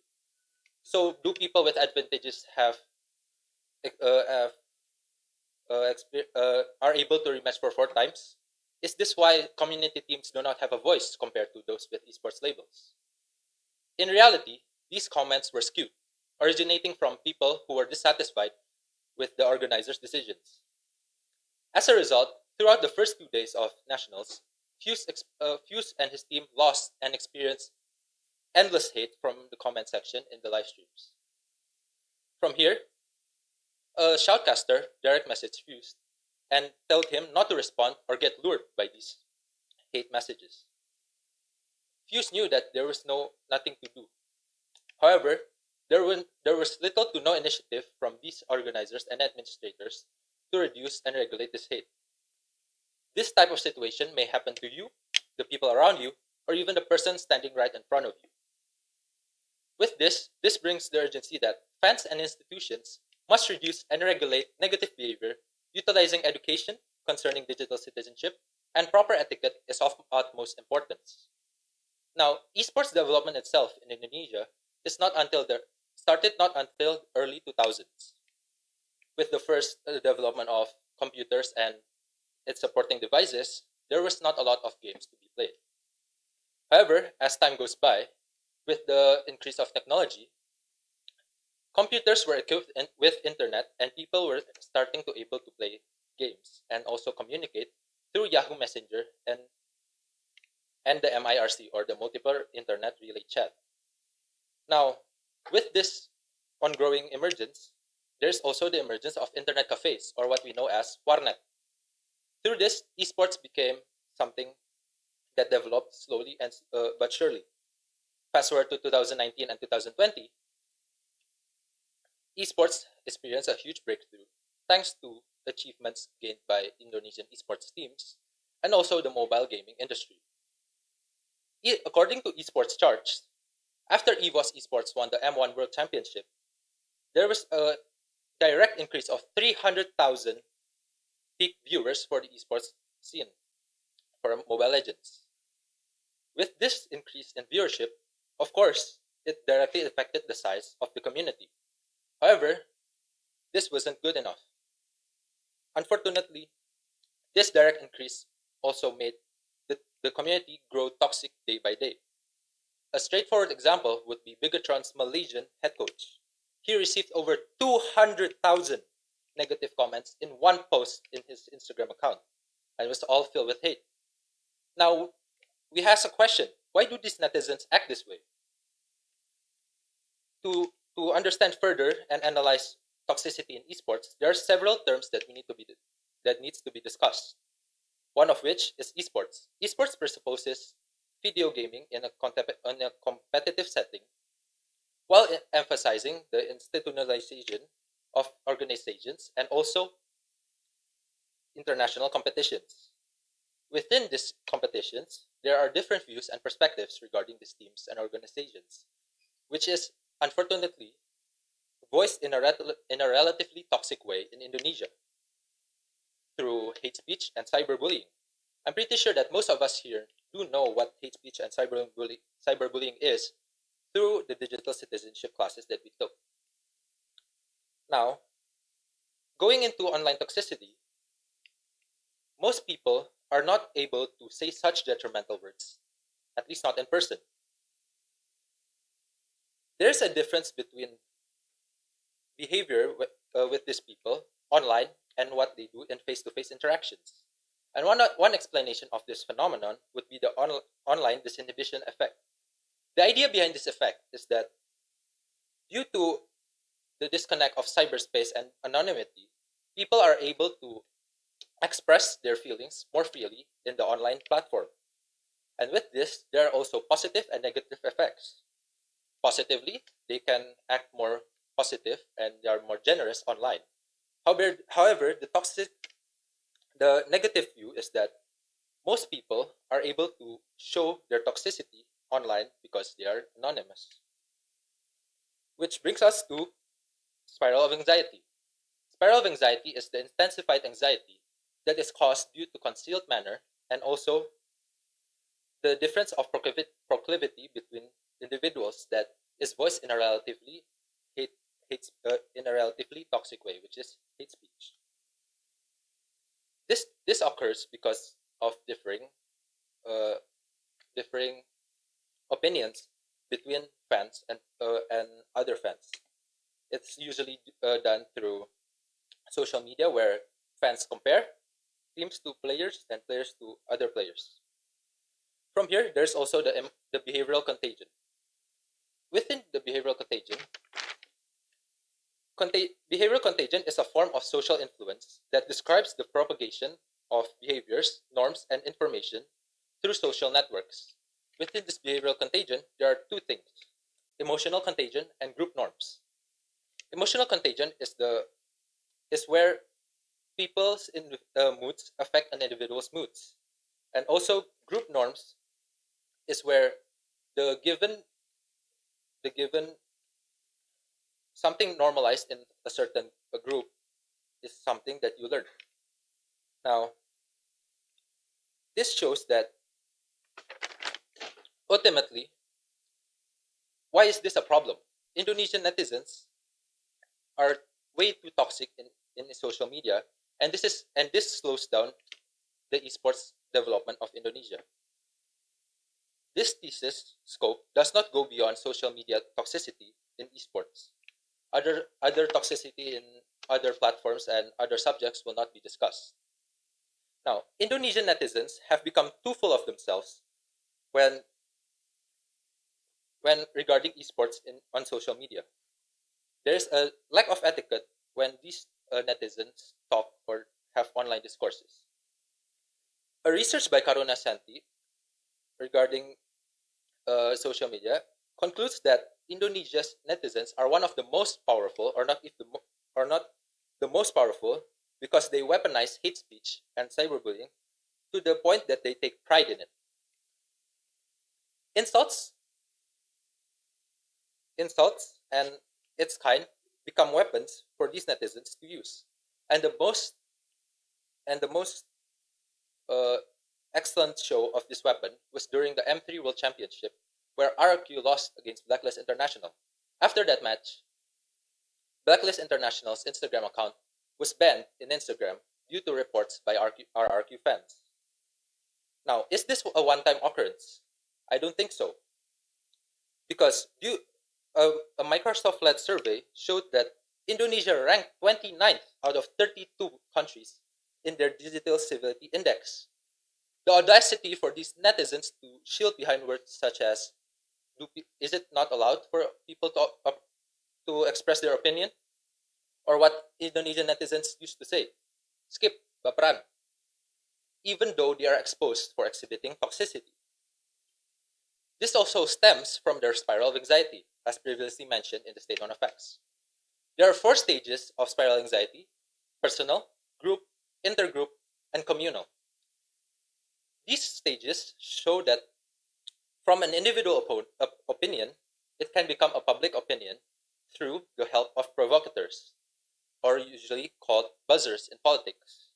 These provocateurs compare players, teams, and etc., and make these netizens that were once quiet become very loud on social media. On top of that, a negative show of behavior and restless social media feedback slows down the industry because often sponsors are not hindered from going into esports industry due to this restless social media feedback. Knowing the rapid growth of esports and its coincide with the high engagement of these fans and its high buying power, endemic and non-endemic sponsors see a market expansion opportunity within esports. Now, interestingly, these fans have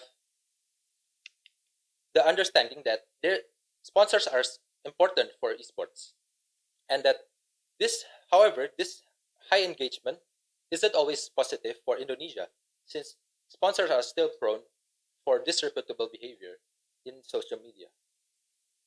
This high engagement becomes a double-edged sword in certain situations, and this negative feedback and traits result into an uncomfortable esports scene. Due to the reliance of esports with gaming communities, institutions such as the ESA or the Entertainment Software Association create and work together with big companies such as Riot, Activision, and Microsoft to build a safe and positive online gaming community. One of which is the 4 principles of esports engagement. 1, safety and well-being. 2, integrity and fair play. Respect and diversity. And 4, positive and enriching gameplay. However, Indonesia's esports community have yet to demonstrate these 4 principles consistently.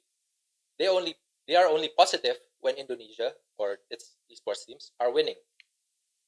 And this certainly pushes away some of the majority of the audience due to the toxicity in the community, and hence slowing down the development. At the end of the day, esports is business.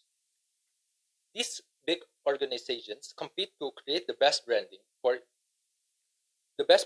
to gain advantage on a larger market share and also a higher return on investment.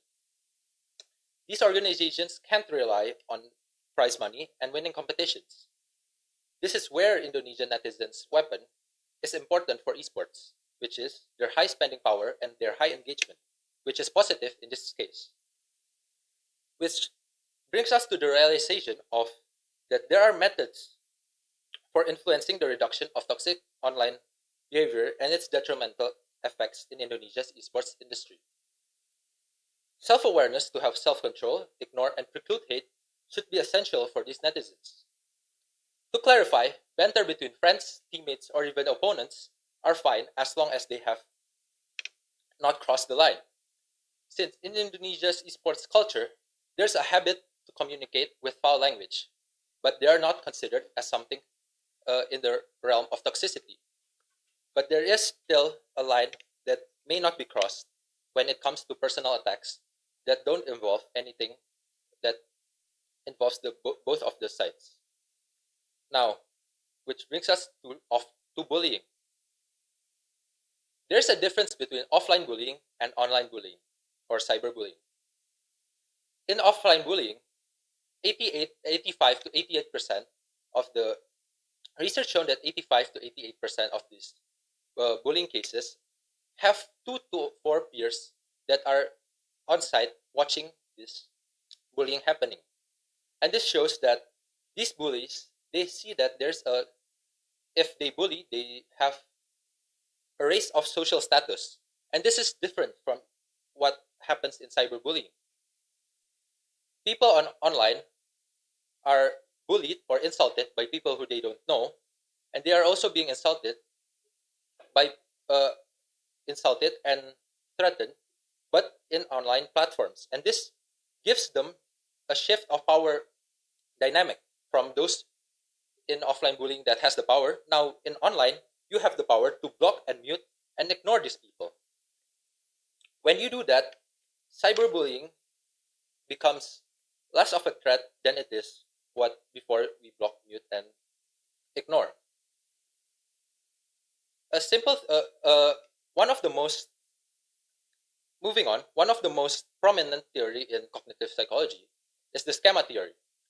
We can picture a schema as a filing cabinet and the papers as the work or the load. Often in very high burden and high pressure situations, these people who work, they are highly pressured and hence their work performance becomes lower. This also can be applied to esports, where in esports, players and athletes who are heavily pressured with criticism from these netizens would cause them mental problems and also a decrease in performance. And which brings us to a solution, which is priming, pushing positivity through influencers and institutions. Priming, a psychological technique found by Dr. Jeremy Lin, suggests that putting positivity beforehand for these netizens to be able to later be not tempted to exhibit negative behavior. And with this, furthermore, education through digital citizenship becomes important. Digital citizenship can be interpreted as the increase of quality of one's digital communication to be more effective and more responsible. Digital citizenship education aims to teach adolescents and how to consume online information critically and responsibly. These skills are needed to build collective resilience against radicalism on the online platform. And this can be used through civic education and digital citizenship programs in schools. However, as Christians, we need to remember that upholding Christ's value is of utmost importance. As Proverbs 18, verse 21 states, "The tongue has the power of life and death, and those who love it will bear its fruit." We need to remember that what we say, online or offline, reflects who we are as an individual. As Christians, it is important to be positive when using our words.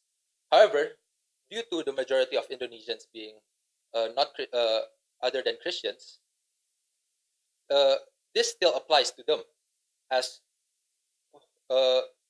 it is better to build up rather than to bring down. United we stand, and divided we fall. Considering the arguments made, some people may refute that hate speech is just a form of constructive criticism. And undeniably, it is a form of criticism. However, not a positive one.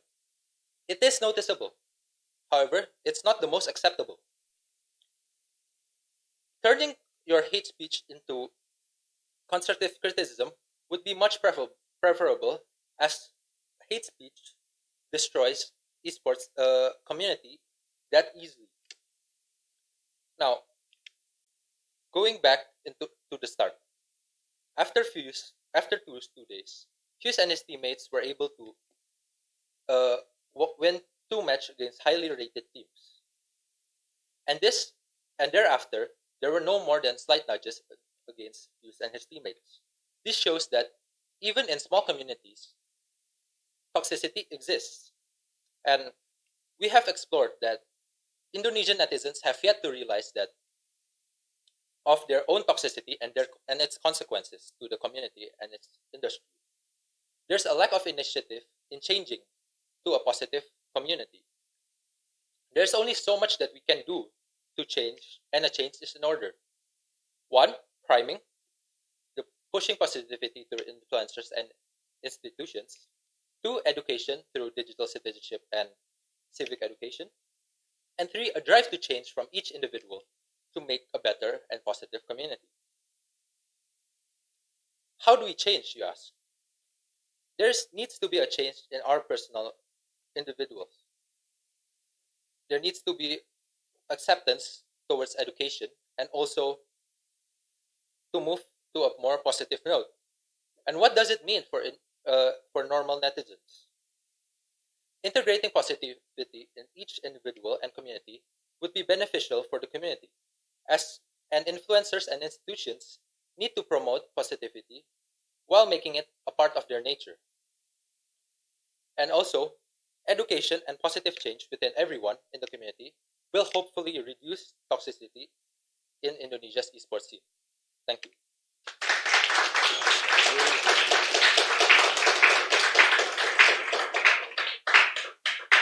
Thank you, Nathan. Okay, I'm going to give it over to our guest panelist. You have 7 to 10 minutes to ask questions. Okay, thank you. I'm always very happy to be among the grade 12 because I've seen most of you when you were like very little in grammar school, and I can see how much you've grown.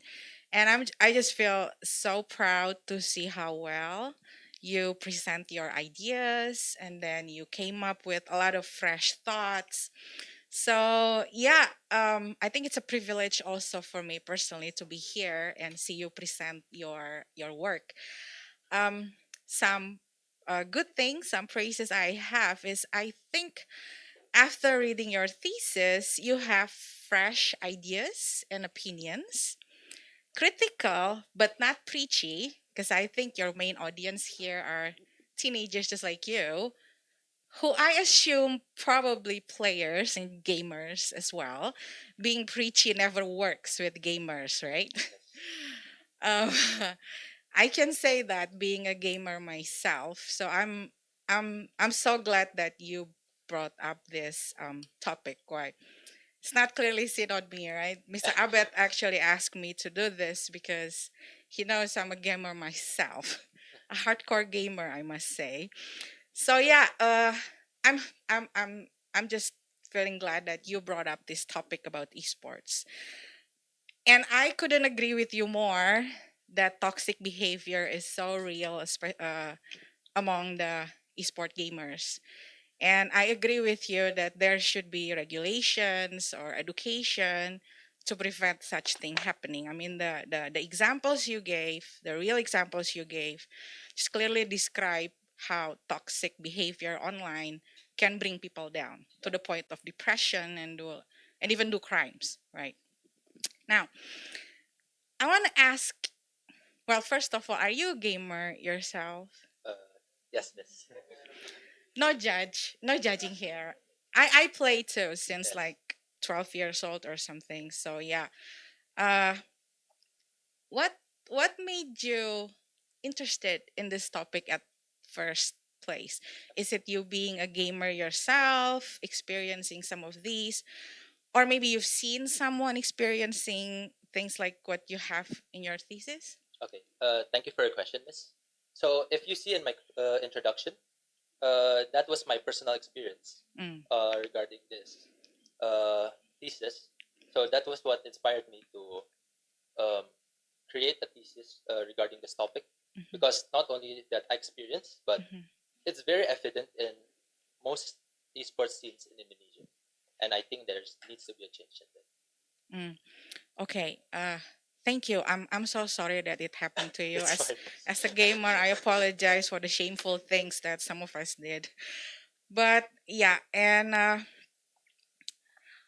after experiencing it yourself, uh, oh yeah, one more before we get there. Do you think the type of the games itself play a role in defining how the community will be? Like whether it's going to be toxic or whether it's going to be positive? Okay.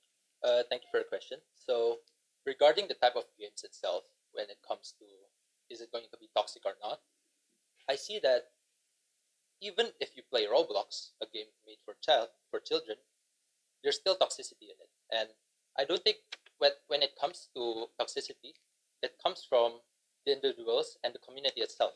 Mm. Whether the games would be positively made it Mhm. can still be toxic in a way, depending on the people in the community. I'm glad you mentioned that, depending on the people. Now, relating to the people itself, do you think age group plays a role? Thank you for your question. I do believe that age group plays a role in these types of behaviors Mhm. because in many cases, young people, including me, uh, there's this type of feeling that we just follow what the people say, what the people do. Mhm. Like in my thesis, the group norms. Mm. This young generation they tend to follow these group norms without knowing the actual truth. And in most esports scenes in Indonesia, Mhm. it is generally dominated by these young people, and it does play a role. Right. When you say young, probably very young, like between 12 to 18, Yeah. something like that. Yeah. So, does it mean that players above 20 years old, above 18, I mean, won't have a tendency to behave toxic? I would say that players above 18 years old they start to mature, and they start to think before they type or they comment on live streams. And there are still cases where these mature people, these people above 18 years old, they still comment on these toxically. However, there's a slightly reduced amount of them due to that maturity when Right. it goes above 18 years old. Yeah, so it's also important, right, what Yeah. we do in those young age to make sure that they grow up properly and behaving properly online. Now, then it leads to a question, what do you think actually is the problem, the root of the problem of the toxicity among these gamers? Okay. Thank you for your interesting question. So, Mhm. what I see from observing several esports scene and not just esports but gaming streamers Mhm. is that there are provocateurs, like I said, Mhm. these fanatic people who want this these groups of viewers to believe or to voice their opinion in a certain way, and the problem comes from these provocateurs. In order to solve this type of problem, like I said, education and priming through institutions and influencers, especially influencers, because in Indonesia, netizens are interestingly they have a tendency to see their idols Mhm. as their identity, and because of these provocateurs making a hectic way in their live chat or in their comment section, and these influencers don't do a thing about it, these these viewers that are relatively young get swayed easily by these provocateurs. Okay. Miss Lila, do I still have time? 2 more minutes. Okay, one last question then. Whose role do you think is it, aside from the influencers? I mean, like influencers talk about famous people. Is there a part that the school or personally the teachers can do to teach or to, let's say, inspire the students to know how to behave properly when they're gaming? Okay, thank you for your question. So I do believe that the school plays a very important role in this type of situation.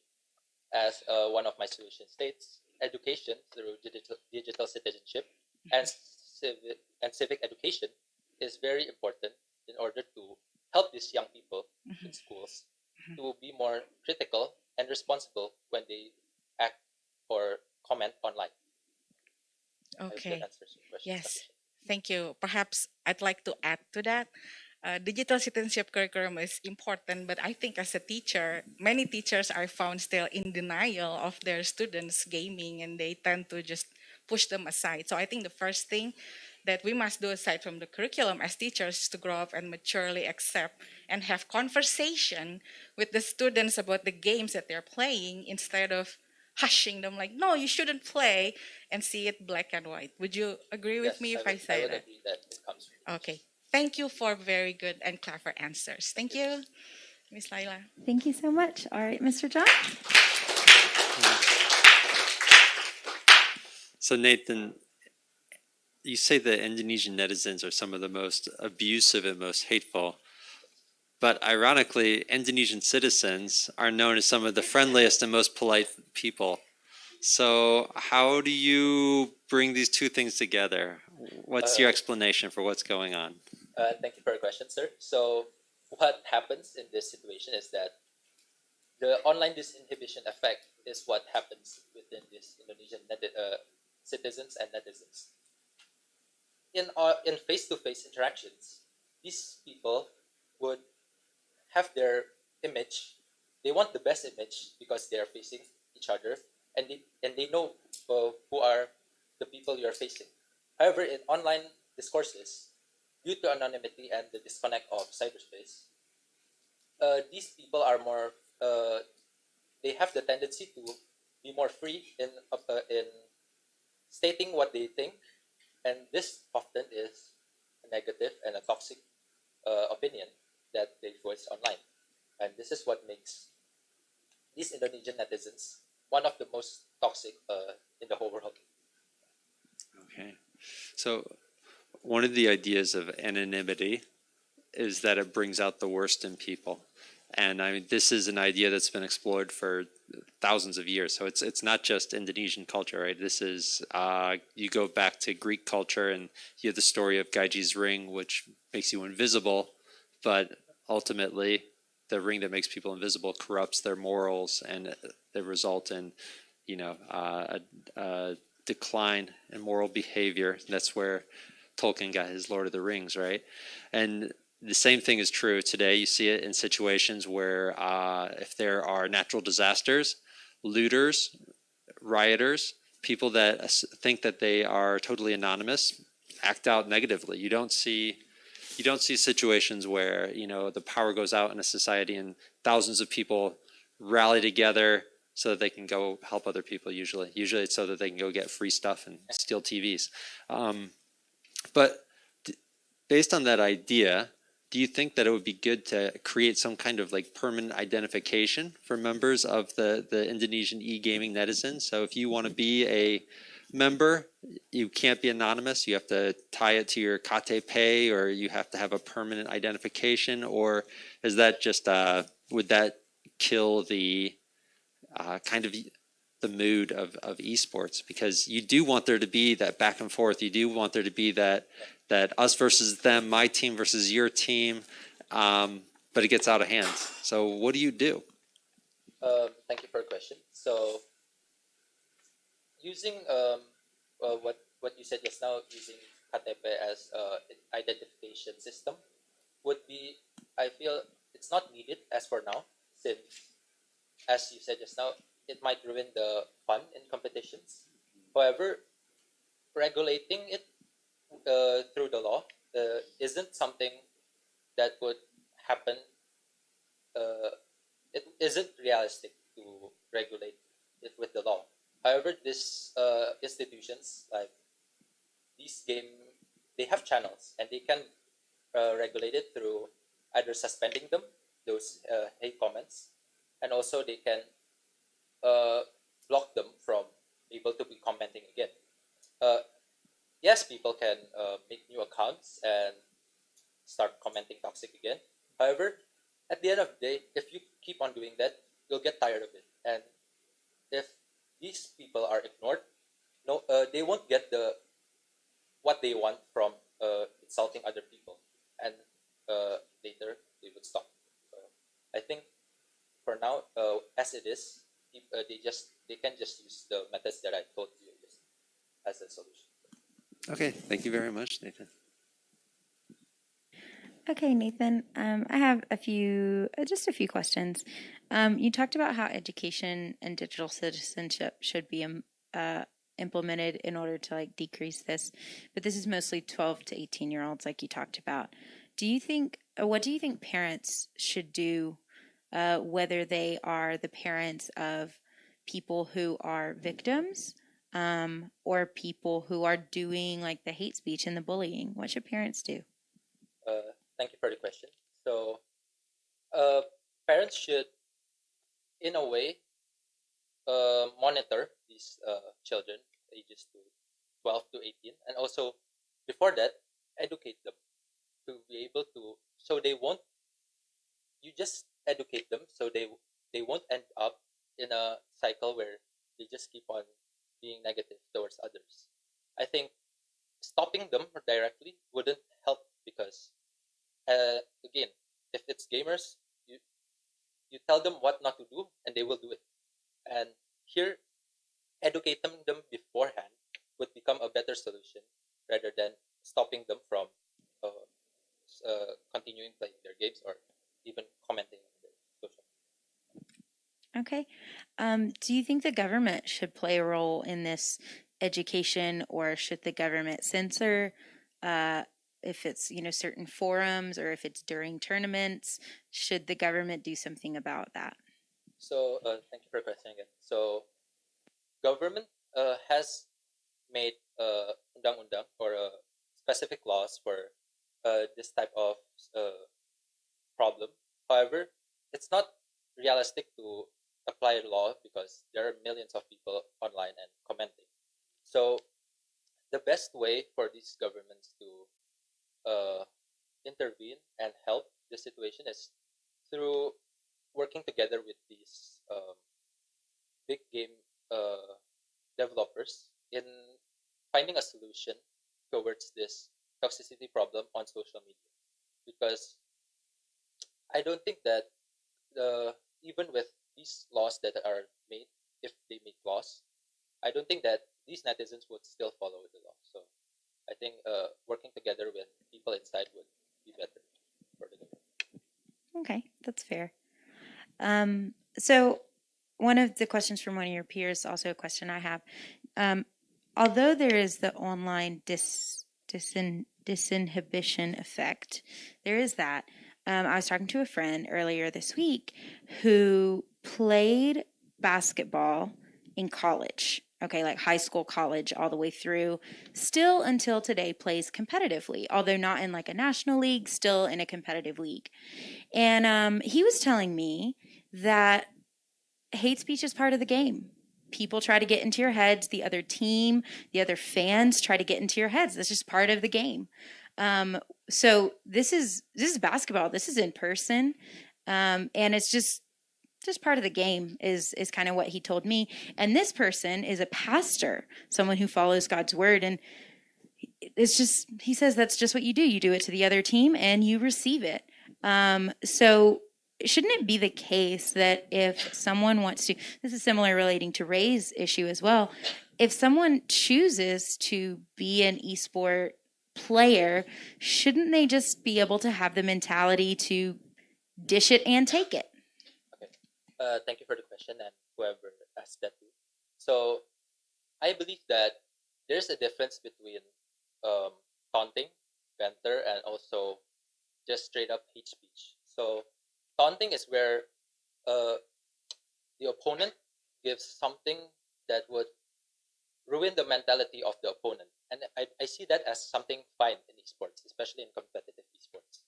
However, when it crosses the line, like situations such as it happened in a CSGO tournament where a pro player sent death threats to another pro player because they lost. And this is where it goes over the line of what you see as just trash talk or normal taunting. And this is where you're not allowed to do this, and it needs to be regulated as well. Okay, this is my last question, and it is a question from your friend, Christo.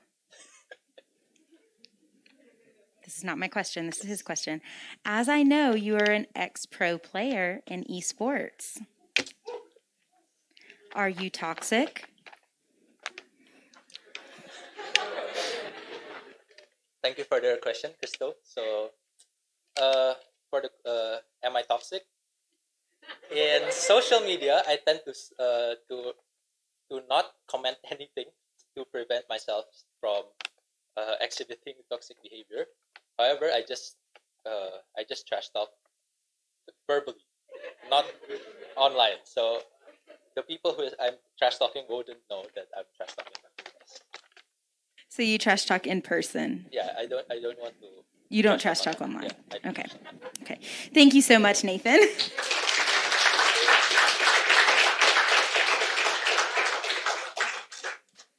All right. We have a 10-minute recess. Oh, yes, a 10-minute recess. We'll start 5 minutes late again. Apologies for the last presentation of the day.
presentation of the day. I know, ready to go home, but guys, it's keto.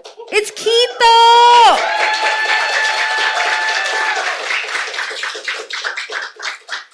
Let's thank Mr. Zoran for being on the panel. Good job. Thank you, Mr. Zoran. All right.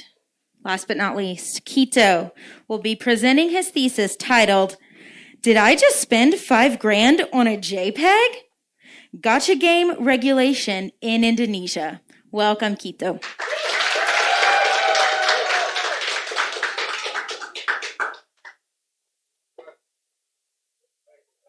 Okay, good afternoon, everyone.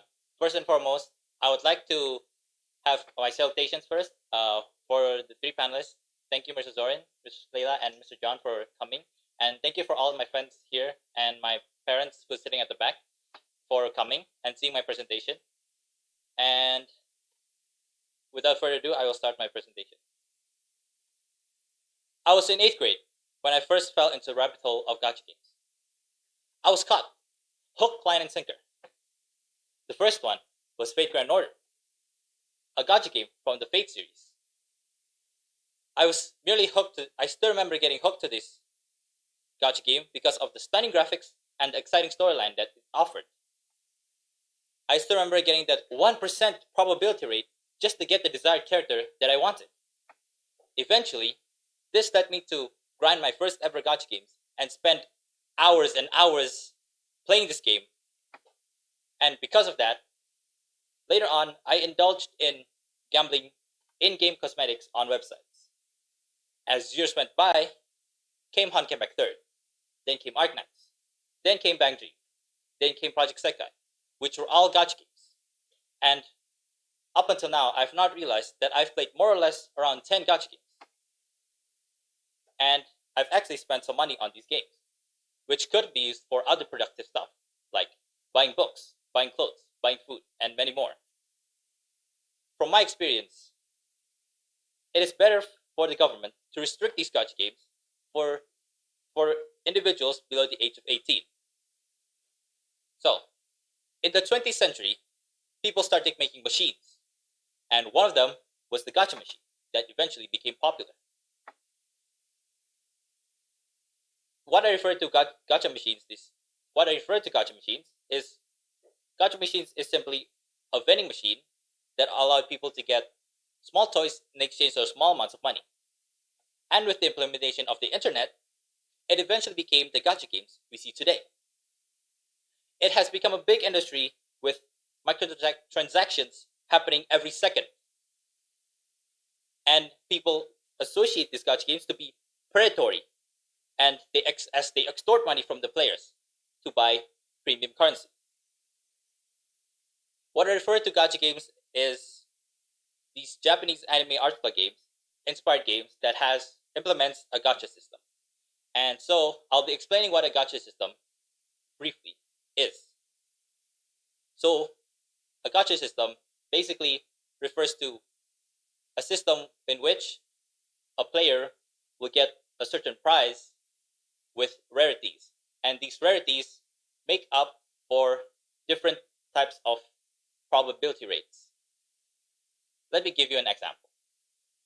Imagine that you were given free money, but you need to spend that free money in order to do a lottery. You can only use that money to use it on that lottery. And so in that lottery, you are presented with marbles, and each of the marbles has colors. The white ones, which are abundant, let's say around 70, has the lowest stakes of the prizes. And these blue marbles, which have even less, which are, let's say, 20, has a higher, it rises the stake of the prizes. And there are nine purple ones, which increases the prize even further. And there's this one single golden marble in which you will win a grand prize. And when you use that money and you actually do the lottery and get the marble, no matter which one you're essentially doing gacha. Now, with these gacha system, it will later on relate and connect with mental disorders. So, according to the WHO on their International Classification of Diseases 11th Revision, or ICD-11, they state that gaming and gambling is a disorder, and they impair people socially, personally, and shift their priorities towards games. And people might associate these gacha with loot boxes. And what are these loot boxes? Loot boxes actually refers to these boxes that are purchasable or obtainable in game. And inside these boxes, they contain in-game items only revealed after opening the box. An example of these loot boxes would be Counter-Strike Global Offensive cases, which requires the player to buy a key for $3 in order to open the case. After they open the case, they are revealed with an in-game cosmetics with rarities, and they can get the prize, which is the in-game cosmetic, also known as skins. And eventually, people who play these gacha games will later on develop what is known as parasocial interaction. And this refers to how people interact with virtual characters as if they were real. Now, imagine that a child has an imaginary friend. They can pretend that they eat with them. They can pretend that they have a tea party with them. They can pretend that they interact with them. This goes the same for gacha game players.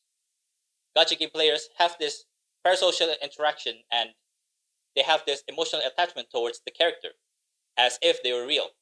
But then, sadly, these characters are behind the screen, and this later on will develop into a mental disorder. And keeping mental health is important for us humans because it helps us think, feel, and act towards the life that we are facing. And we, as humans, we are social beings. We must socialize, however, games impair people socially. And so, how do you know if you are addicted to gacha games? And how do you stop the addiction? And should the government supervise the gacha game industry? And why should they? Now, a blog by Bettable Blog shows that a minor spent $5,000 in just 1 month on gacha games, and this is unhealthy expenditure. And with the recent data shows that games are now very ubiquitous. According to data by IDC, or International Data Corporation, and PwC, or PricewaterhouseCoopers, they stated that the video game industry will surge larger than the movie industry and American sports movie combined in 2020. And with the ease of Google Play Store and Apple App Store, accessing gacha games is now effortless. And data by Children Now also states that 145 million people play games in America, and this is already about 60% of the American population by 2001. Now, as games are ubiquitous, so are smartphones that already become ubiquitous. Now, no one here is foreign with these technological advancement in the shape of rectangular prisms. People mostly use them for calling, texting, and entertainment purposes, such as YouTube and playing games or downloading social media. Now, data states that the phone usage will surge 4 billion in 2017 to 6 billion in 2022. And Statista also stated that games downloaded in smartphones peaked 15 million both in Google Play Store and Google App Store. And this shows how games and smartphones are very ubiquitous now. There was a saying that nothing is ever original. No one likes to get plagiarized. This goes the same for the gacha game industry. An example I would be giving as to why the industry plagiarized games is none other than the two games called Genshin Impact and The Legend of Zelda Breath of the Wild. So, These games have similar mechanics, such as stamina, paragliding, and climbing, which are not without a doubt complete copies. Even headline news even stated that a Breath of the Wild fan was infuriated when he saw the Genshin booth pre-released, and he even brought a PS4 and smashed it in the Genshin booth as a form of protest. This shows how the game industry is becoming staler and staler, and the industry only cares about getting money from the players and not spending time on more quality games. And so, as stated before, addiction causes damage to people's personality, relationship, social, education, occupation, and many more. Syed Salman Alavi also stated in his research that behavioral, such as gaming or internet addiction, and substance addiction, such as drug and alcohol addiction, lead to psychological impairment. They both do. And so, this proves that gaming and behavioral addiction is akin to that of drug addiction. And this is why the government needs to regulate gacha games. Now, even some countries consider gacha as gambling, like the Netherlands, Belgium, and many more. But then some do not, like America. As stated by the UK law and quoted by Rostler, they stated that gambling refers to covering various forms of entertainment involving gain and loss based upon risk, including betting, gaming, and lotteries. And this gacha games has no lottery. And this gacha game has lottery. So, in the UK legal law, it is considered as gambling. And an example I can give for this is when Valve provides a community market for people to sell skins on the community market. So people can actually buy the key and open Counter-Strike Global Offensive cases, as I said before, and gain or lose money. They can either gain the skin and sell it for a cent or two, or they can gain loss of profits as up to thousands of grands.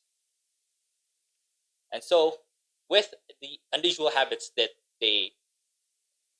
different kind of people have on spending on gacha games, they eventually will overspend on these gacha games. A recent blog by Hernandez showed a testimony from a YouTuber named Tectone that testified that he almost became homeless because of gacha games. And this brings up a point that people can overspend their income, so gacha games require self-control to play. As there's the saying, a fool and his money are soon parted. And so, gacha games has this probability system, as said before. And this probability can promote gambling to kids. And these gacha games are rated 9 to 13 years old. They mostly appeal to teens. Bloomberg Technology even testified that a gamer spent 2.5 grand to 6 grand in just one night and didn't even get the character that he wanted, which is a total menace. And research by Bryans also stated that adolescents have less competence than adults in certain areas when it comes to decision making. And Sugaya also stated that internet gaming disorder has a negative effect on sleep, schoolwork, and parent-child relationship. And this parent-child relationship is crucial for children to develop their social skills to the outside world, as parents are the first step, the first socialization that these children will develop, and this will help them to later on socialize to the outside world. And also, constant gaming habits can aggravate a child's brain in decision making. And so, children need supervision for in-app purchases on these games. And why can children get addicted to these gacha games? It is certainly because of the contingency or uncertainty of gacha. Research by Fisher and Griffiths stated that adolescents in England like playing slot machines to release stress.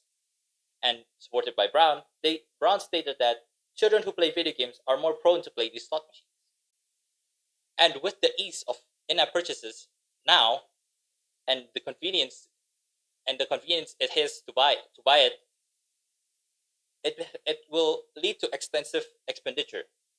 And this can be seen from Indonesia, where people can buy in-app purchases by paying with real cash by bringing them to the convenience store. And this can cause some children to have unusual expenditure habits.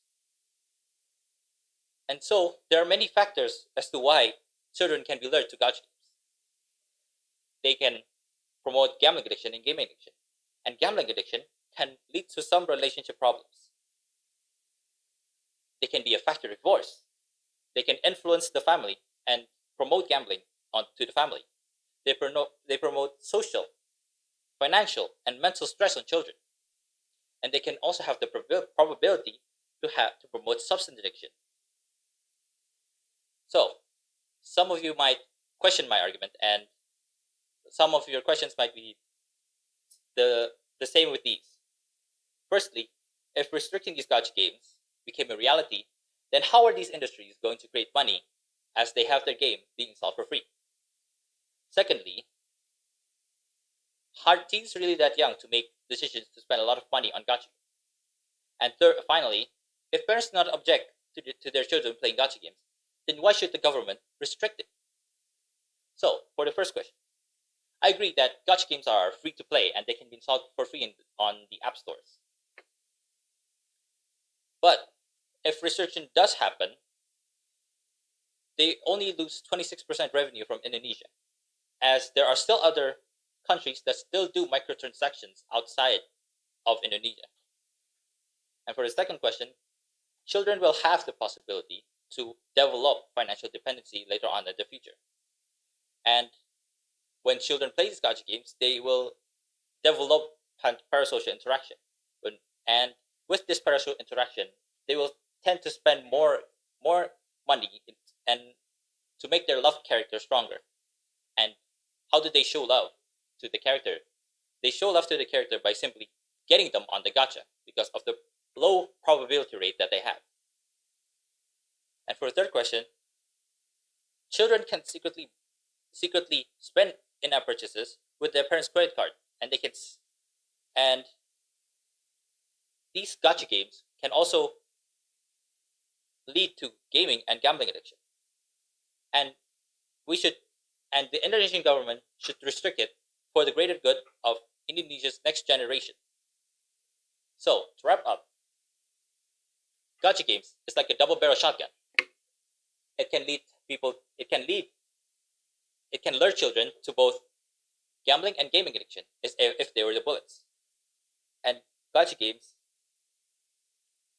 get their income from the in-app purchases that they get from promoting these microtransactions. And children can easily get lured into gacha games by these stunning graphics, the exciting storyline, and many more. And this probability system can also lure children and promote gambling. And so, what if we were to do nothing? How would the next generation of children be like? Would they still be future prospects of the nation of Indonesia? Certainly not. They would only waste their time on these games and not on productive stuff like studying, taking additional lessons, and many more.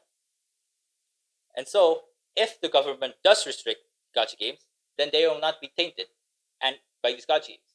If they are not tainted and addicted to these gacha games, then there will still be socially adept people.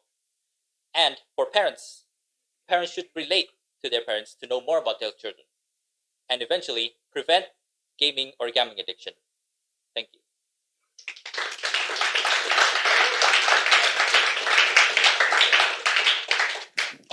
All right, thank you, Kito. I'm going to give it to Mr. Zoran. You have 7 to 10 minutes to ask questions. Okay, thank you for your presentation. Yeah, first of all, I want to applaud you for being confessional. Yeah, mentioning that you I don't know, or I don't know whether you are still hooked or not. Yeah, but for that you related with your past about I think the rabbit hole thing. I must find it to be a bravery. Yeah? I mean, because I used to be in the same plot as well when I was in college, I think. But I'm only legal back then. I'm only above 18. And I still find it to be something that's negative. So on to the some questions, yeah. You mentioned about restriction gacha for those who are what's it called below 18 years of age, right? Why that number?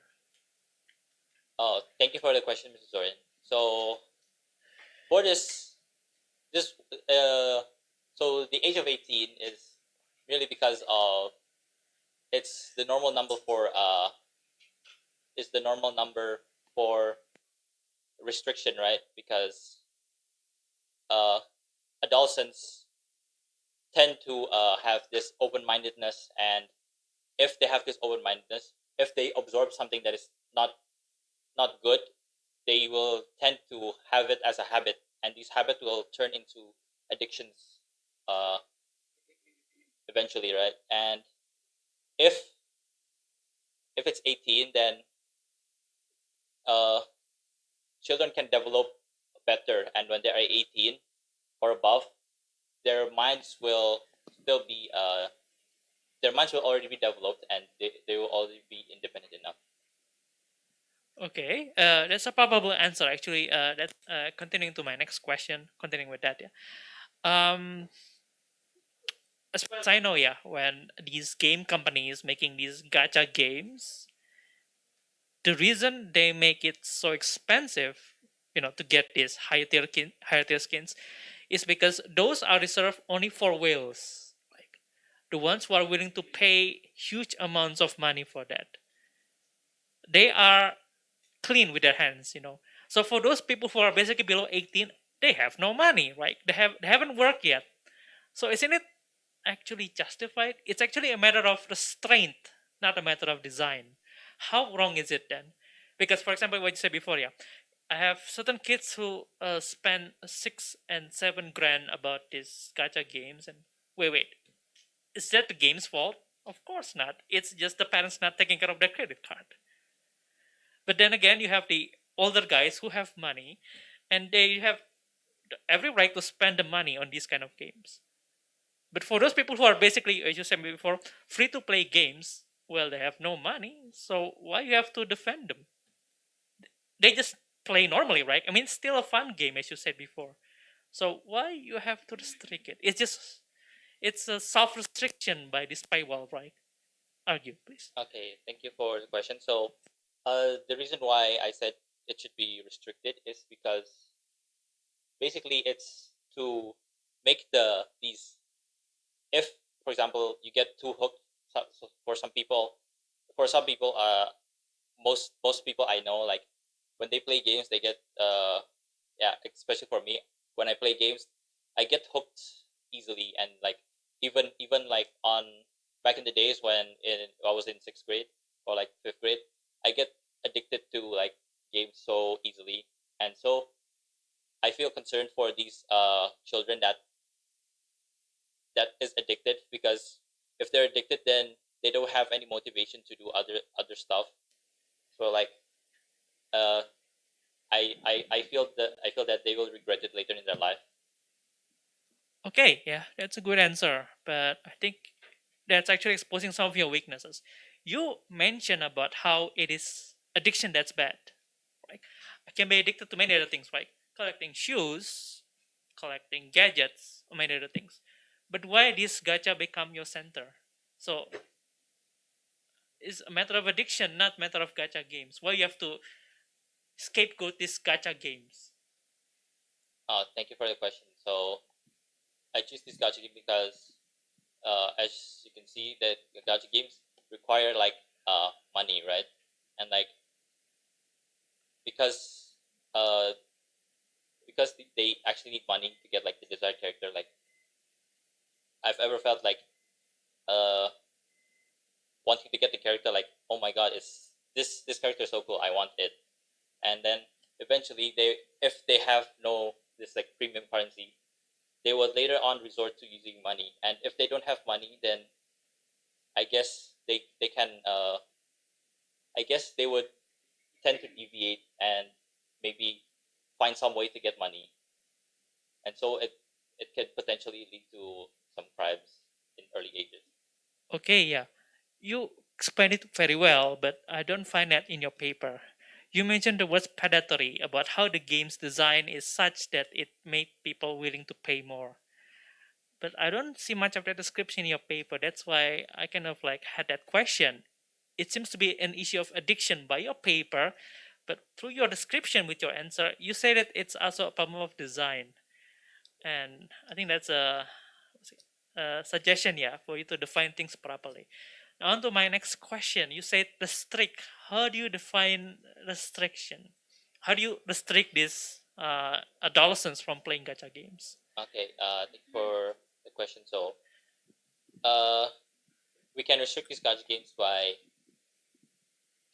restricting the sales, or even like if you want to buy in-app purchases, you need like, for example, ID card like KTP or something to know that you're legal. So like, for example, like showing showing like, for example, you want to buy a beer or want to buy like liquor, you need to show that you need to show your ID card.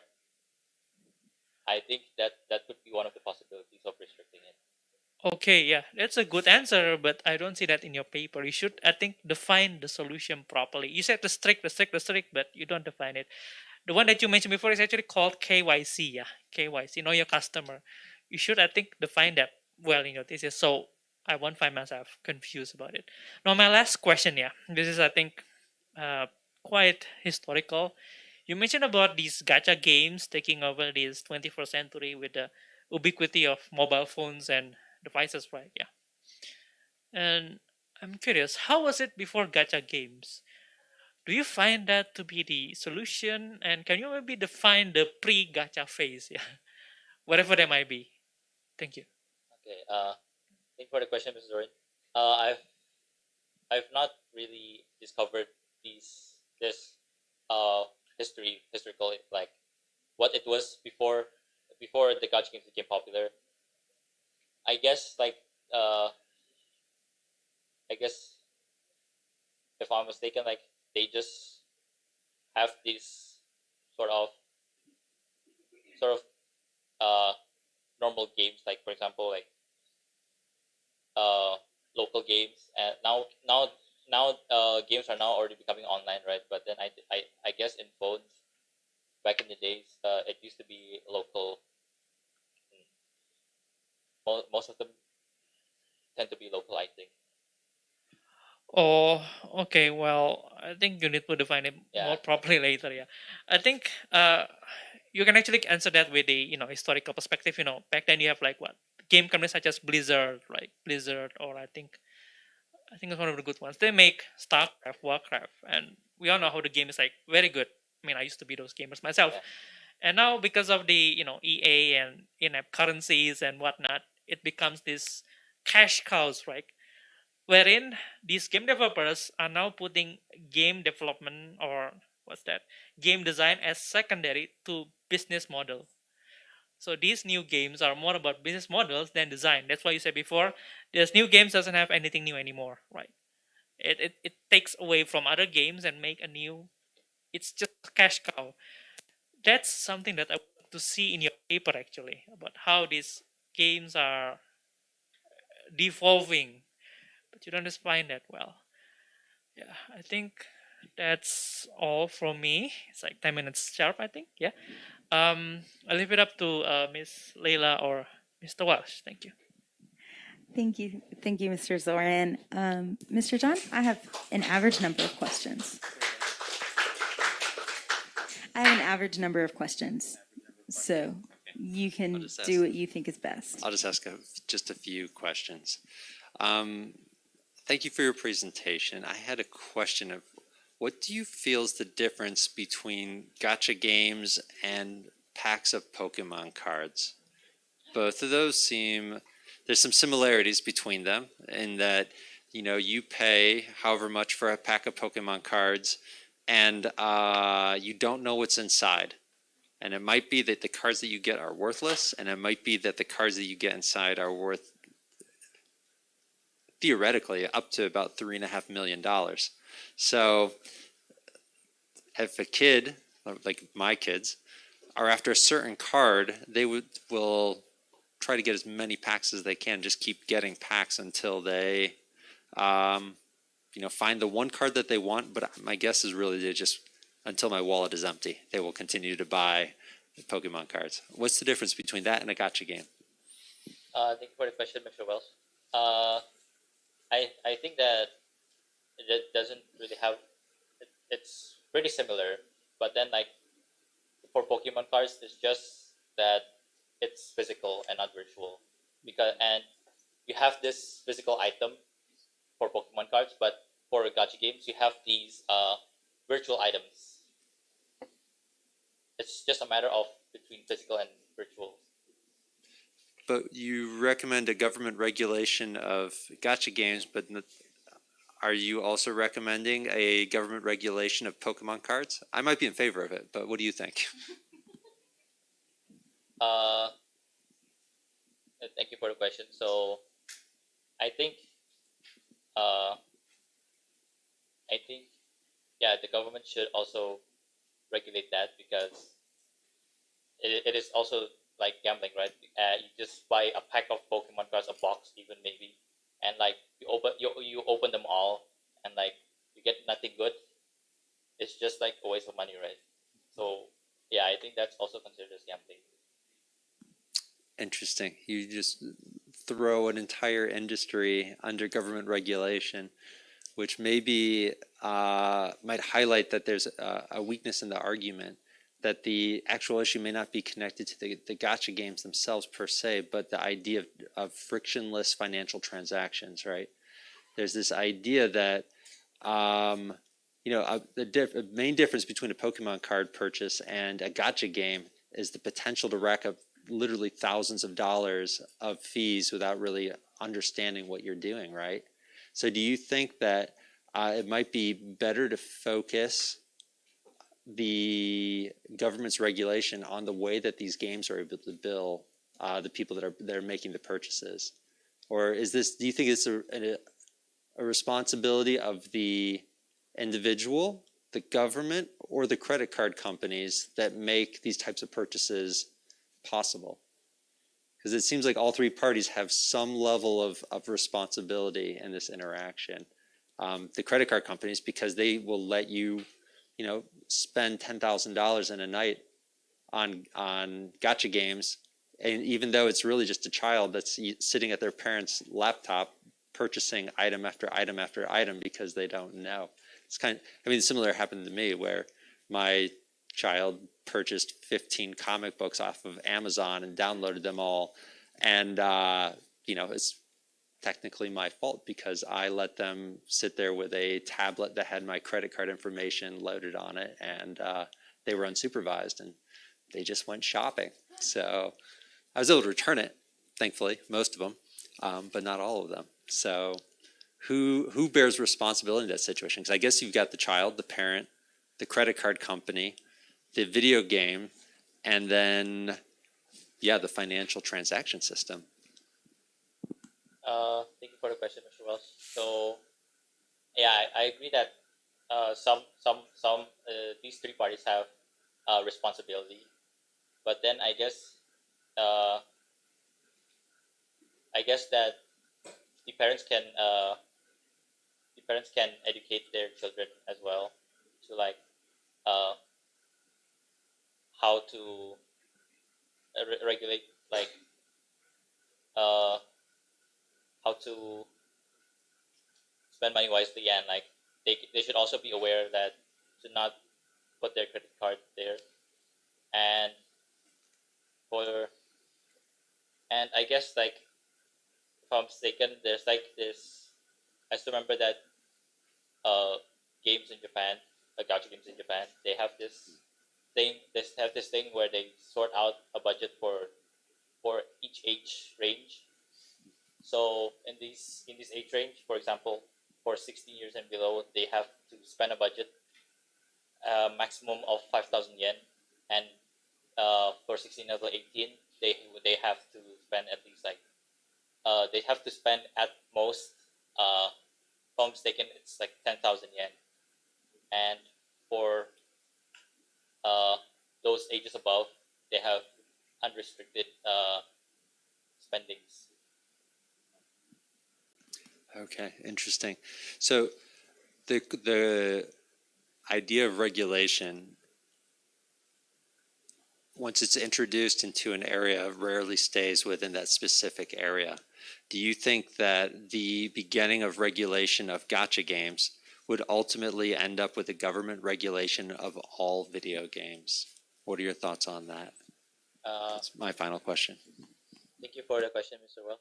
So with this gacha game regulation, we can see from like China, which regulates the game, what's that game game amount of time games being played, and they restrict these games being played for amount of time. They can be only played during like weekends, if I'm mistaken. And so like I think if Indonesia was I think it would not be in the near future for Indonesia, but I think it might be regulated in further in the future. Thank you, Mr. John, and thank you for your answers. We just have a couple more minutes left. I know we're ready to go. Just a couple more minutes. Should the game producers, the ones who make these games, since so many children have access to these games and are being exploited, right? Or at least their parents' money is being exploited. Should the game producers be held legally responsible for their actions? Thank you for the question, whoever asked it. So the company, sure, they can be sued, but then I think that it depends on the regulation of the government on whether they state that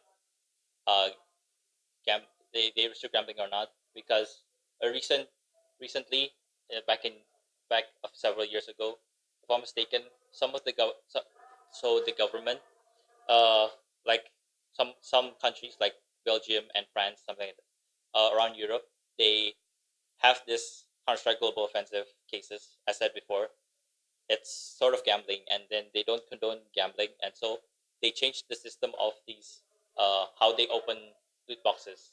They introduced this thing called the X-ray system, in which you need to reveal the insides of the case, and if you don't like what you get, you can either throw away that case or buy the case. So like you need to see what's inside first. So it's not gambling. You don't actually lose monetary value, which is another system that can be regulated. Oh, that's really good information. I think that's all the questions we have time for.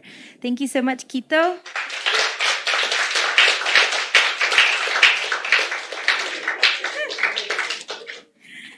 Okay, for the rest of us students, if you're presenting tomorrow, which means if your name is Felicia, Nelson, Jocelyn, Calvin, or Marcelo, you're presenting tomorrow, which means you need to be here between 7:30 and 8:30, okay? The rest of you guys, you need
you.